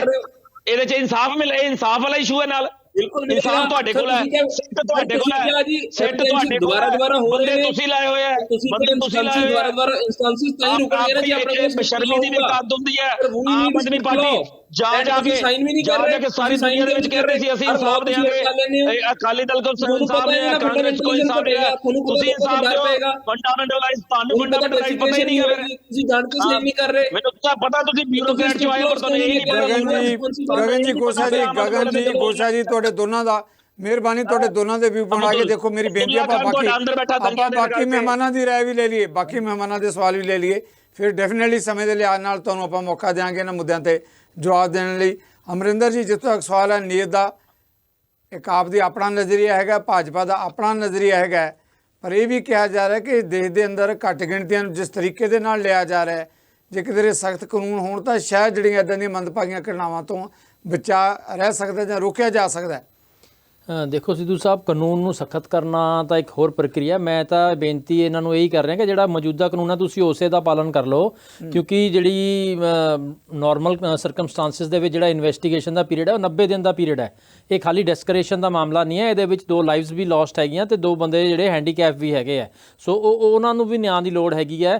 ਤੋ ਮੇਰੀ ਬੇਨਤੀ ਇਹ ਹੈ ਕਿ ਵੀ 90 ਦਿਨ ਜਦੋਂ ਕਾਨੂੰਨ ਕਹਿੰਦਾ ਕਿ 90 ਦਿਨਾਂ ਦੇ ਵਿੱਚ ਤੁਸੀਂ ਆਪਣੀ ਤਫਤੀਸ਼ ਪੂਰੀ ਕਰਕੇ ਚਲਾਨ ਪੇਸ਼ ਕਰਨਾ ਤੇ ਅੱਗੇ ਕਾਰਵਾਈ ਸ਼ੁਰੂ ਕਰਨੀ ਹੈ ਮੁਲਜ਼ਮਾਂ ਦੇ ਖਿਲਾਫ, ਤੇ ਉਹ 90 ਦਿਨ ਕਦ ਹੋਣਗੇ? ਇਹ ਤਾਂ 9 ਸਾਲ ਹੋਣ ਨੂੰ ਹੋ ਗਏ ਹੈ ਤੇ ਅਜੇ ਕਹਿ ਰਹੇ ਆ ਕਿ ਸਾਨੂੰ ਅਜੇ ਹੋਰ ਟਾਈਮ ਚਾਹੀਦਾ, ਸਾਡੀ ਤਫਤੀਸ਼ ਜਾਰੀ ਹੈ। ਸੋ ਇਹਦੇ ਤੇ ਬੇਨਤੀ ਮੇਰੀ ਹੈ ਕਿ ਕੁਝ ਆਪਣਾ ਕੰਕਰੀਟ ਇਹਨੂੰ ਬ੍ਰੈਕਟ 'ਚ ਰੱਖਣ ਕੰਮ ਨੂੰ, ਵੀ ਇੰਨੇ ਕੁ ਦਿਨਾਂ 'ਚ ਅਸੀਂ ਤਫਤੀਸ਼ ਕੰਪਲੀਟ ਕਰ ਦਾਂਗੇ। ਤੁਹਾਡੀ ਗੱਲ ਆ ਗਈ।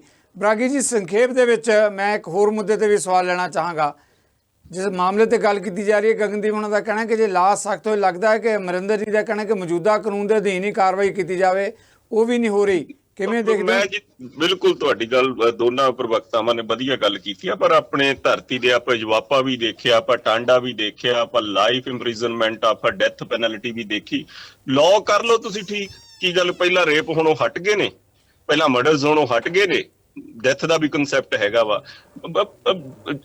ਲਾਅ ਨੂੰ ਠੀਕ ਆ, ਵੱਖਰੀ ਚੀਜ਼ ਆ, ਪਰ ਜਿਵੇਂ ਅਮਰਿੰਦਰ ਜੀ ਨੇ ਕਿਹਾ, ਤੁਸੀਂ ਇੰਪਲੀਮੈਂਟੇਸ਼ਨ ਉਹਦੀ ਪ੍ਰੋਪਰ ਕਰੋ। ਜੇ ਤੁਸੀਂ ਇਨਵੈਸਟੀਗੇਸ਼ਨ ਹੋਣੀ ਹੋਈ ਨਹੀਂ, ਦਿਸਣੀ ਵੀ ਚਾਹੀਦੀ ਆ। ਜੇ ਕਿਸੇ ਨੇ ਕੀਤੀ ਹੈ ਤਾਂ ਉਸ ਤੇ ਅਮਲ ਹੋਣਾ ਚਾਹੀਦਾ ਵਾ। ਜੇ ਤੁਹਾਡੀ ਨੀਅਤ ਸਾਫ਼ ਨਹੀਂ, ਪੋਲੀਟੀਕਲੀ ਤੁਸੀਂ ਇੱਕ ਦੂਜੇ ਨੂੰ ਕਰਨਾ, ਬਚਾਉਣਾ, ਪੈਟਰਨਾਈਜ਼ ਕਰਨਾ, ਦੈਨ ਇਟਸ ਓਕੇ।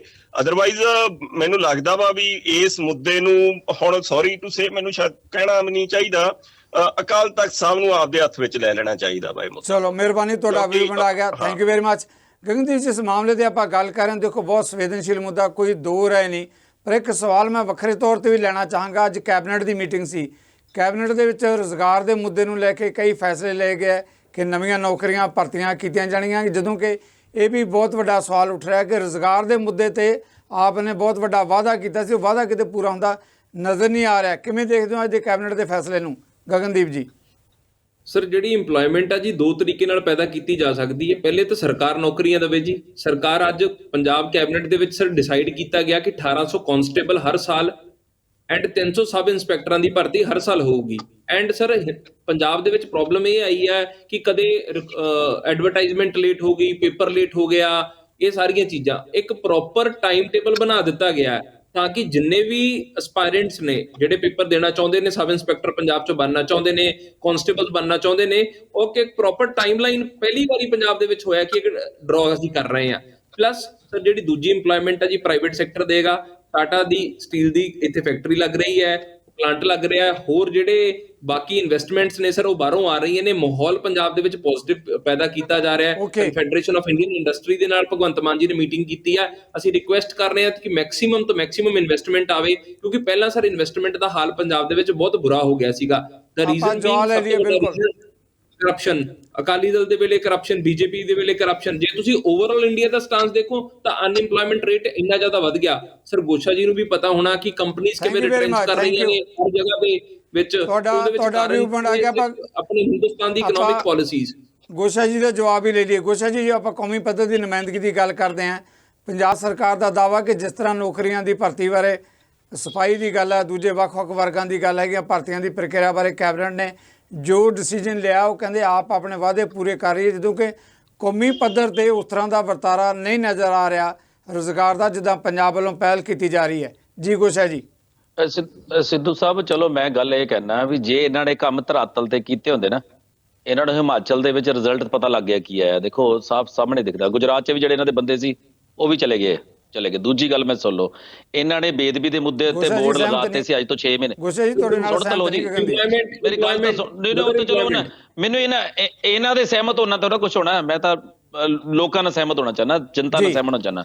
ਪਹਿਲੀ ਗੱਲ, ਇਹਨਾਂ ਨੇ ਨਸ਼ੇ ਦੇ ਮੁੱਦੇ ਤੇ 6 ਮਹੀਨੇ ਪਹਿਲਾਂ ਹੀ ਬੋਰਡ ਲਗਾਤੇ ਸੀ ਵੀ ਨਸ਼ਾ ਅਸੀਂ ਖਤਮ ਕਰਤਾ। ਅੱਜ ਸੁਣ ਲਓ, ਸਾਰੀ ਗੱਲਾਂ ਦੱਸੂਗਾ। ਨਸ਼ੇ ਦੇ ਬੋਰਡ ਲੱਗ ਗਏ, ਇੰਪਲੋਇਮੈਂਟ ਦੇ ਇਹਨਾਂ ਨੇ ਬੋਰਡ ਲਾਤੇ, ਬਾਅਦ ਚੋਂ ਇੱਥੇ ਧਰਨੇ ਲੱਗਣੇ ਸ਼ੁਰੂ ਹੋ ਗਏ।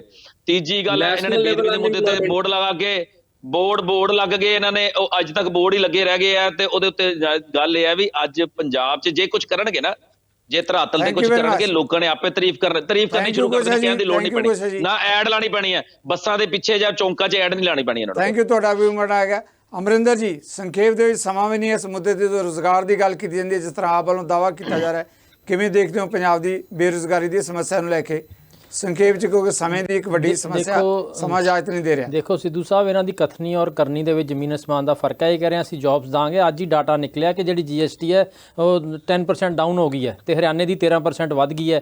ਸੋ ਇਹ ਇੱਕ ਮਤਲਬ ਕੰਟਰੋਡਿਕਸ਼ਨ ਹੈ ਵੱਡੀ। ਇੱਥੇ TV ਦੇ ਉੱਪਰ ਬੈਠ ਕੇ ਬੋਲਣਾ ਬੜਾ ਸੌਖਾ ਹੈ ਤੇ ਪ੍ਰੈਕਟੀਕਲੀ ਜਾ ਕੇ ਲੋਕਾਂ ਨੂੰ ਰਿਲੀਫ ਦੇਣਾ ਬੜਾ ਔਖਾ ਹੈ। ਸੋ ਮੇਰੀ ਬੇਨਤੀ ਹੈ ਕਿ ਪ੍ਰੈਕਟੀਕਲੀ ਕੁਛ ਨਾ ਕੁਛ ਕਰਨ ਤਾਂ ਕਿ ਲੋਕਾਂ ਨੂੰ ਥੋੜਾ ਸੁੱਖ ਦਾ ਸਾਹ ਆਵੇ। ਗਗਨਦੀਪ ਜੀ, ਤੁਹਾਡਾ ਕਮੈਂਟ ਆਖਰੀ ਇਸ ਬਹਿਸ ਦਾ ਮਹਿਮਾਨਾਂ ਵੱਲੋਂ ਕਿਹਾ ਜਾ ਰਿਹਾ ਕਿ ਜ਼ਮੀਨੀ ਹਕੀਕਤਾਂ ਹੋਰ ਆ, ਦਾਅਵੇਦਾਰੀਆਂ ਹੋਰ ਲੈ ਲਿਓ ਸਿਰ ਸਾਹਿਬ, ਮੈਂ ਵੀ ਇੱਥੇ ਕੁਝ ਬੋਲਣਾ ਚਾਹੁੰਦਾ ਜੀ। ਬਰਾਗੀ ਸਾਹਿਬ, ਸੰਖੇਪ ਚ ਸਮਾਂ ਨਹੀਂ ਹੈ। ਪਹਿਲਾਂ ਮੈਂ ਬੋਲਾਂਗੇ ਗਗਨ ਜੀ ਦਾ। ਗਗਨ ਜੀ, ਪਹਿਲਾਂ ਬਰਾਗੀ ਦੇ ਕਮੈਂਟਸ ਲੈ ਲਈਏ। ਬਰਾਗੀ ਜੀ, ਸੰਖੇਪ ਦੇ ਵਿੱਚ ਦੇਖੋ ਸਿਰ ਸਾਹਿਬ, ਮੈਂ ਇਹੀ ਸਬਮਿਟ ਕਰਨਾ ਚਾਹੁੰਦਾ ਵਾ, ਪੰਜਾਬ ਦੇ ਵਿੱਚ ਬੇਰੁਜ਼ਗਾਰੀ ਦੀ ਸਮੱਸਿਆ ਉਦੋਂ ਤੱਕ ਹੱਲ ਨਹੀਂ ਹੋਣੀ ਜਦੋਂ ਤੱਕ ਐਗਰੋ ਵੇਸਟ ਇੰਡਸਟਰੀਜ਼ ਪੰਜਾਬ ਵਿੱਚ ਨਹੀਂ ਹੁੰਦੀਆਂ।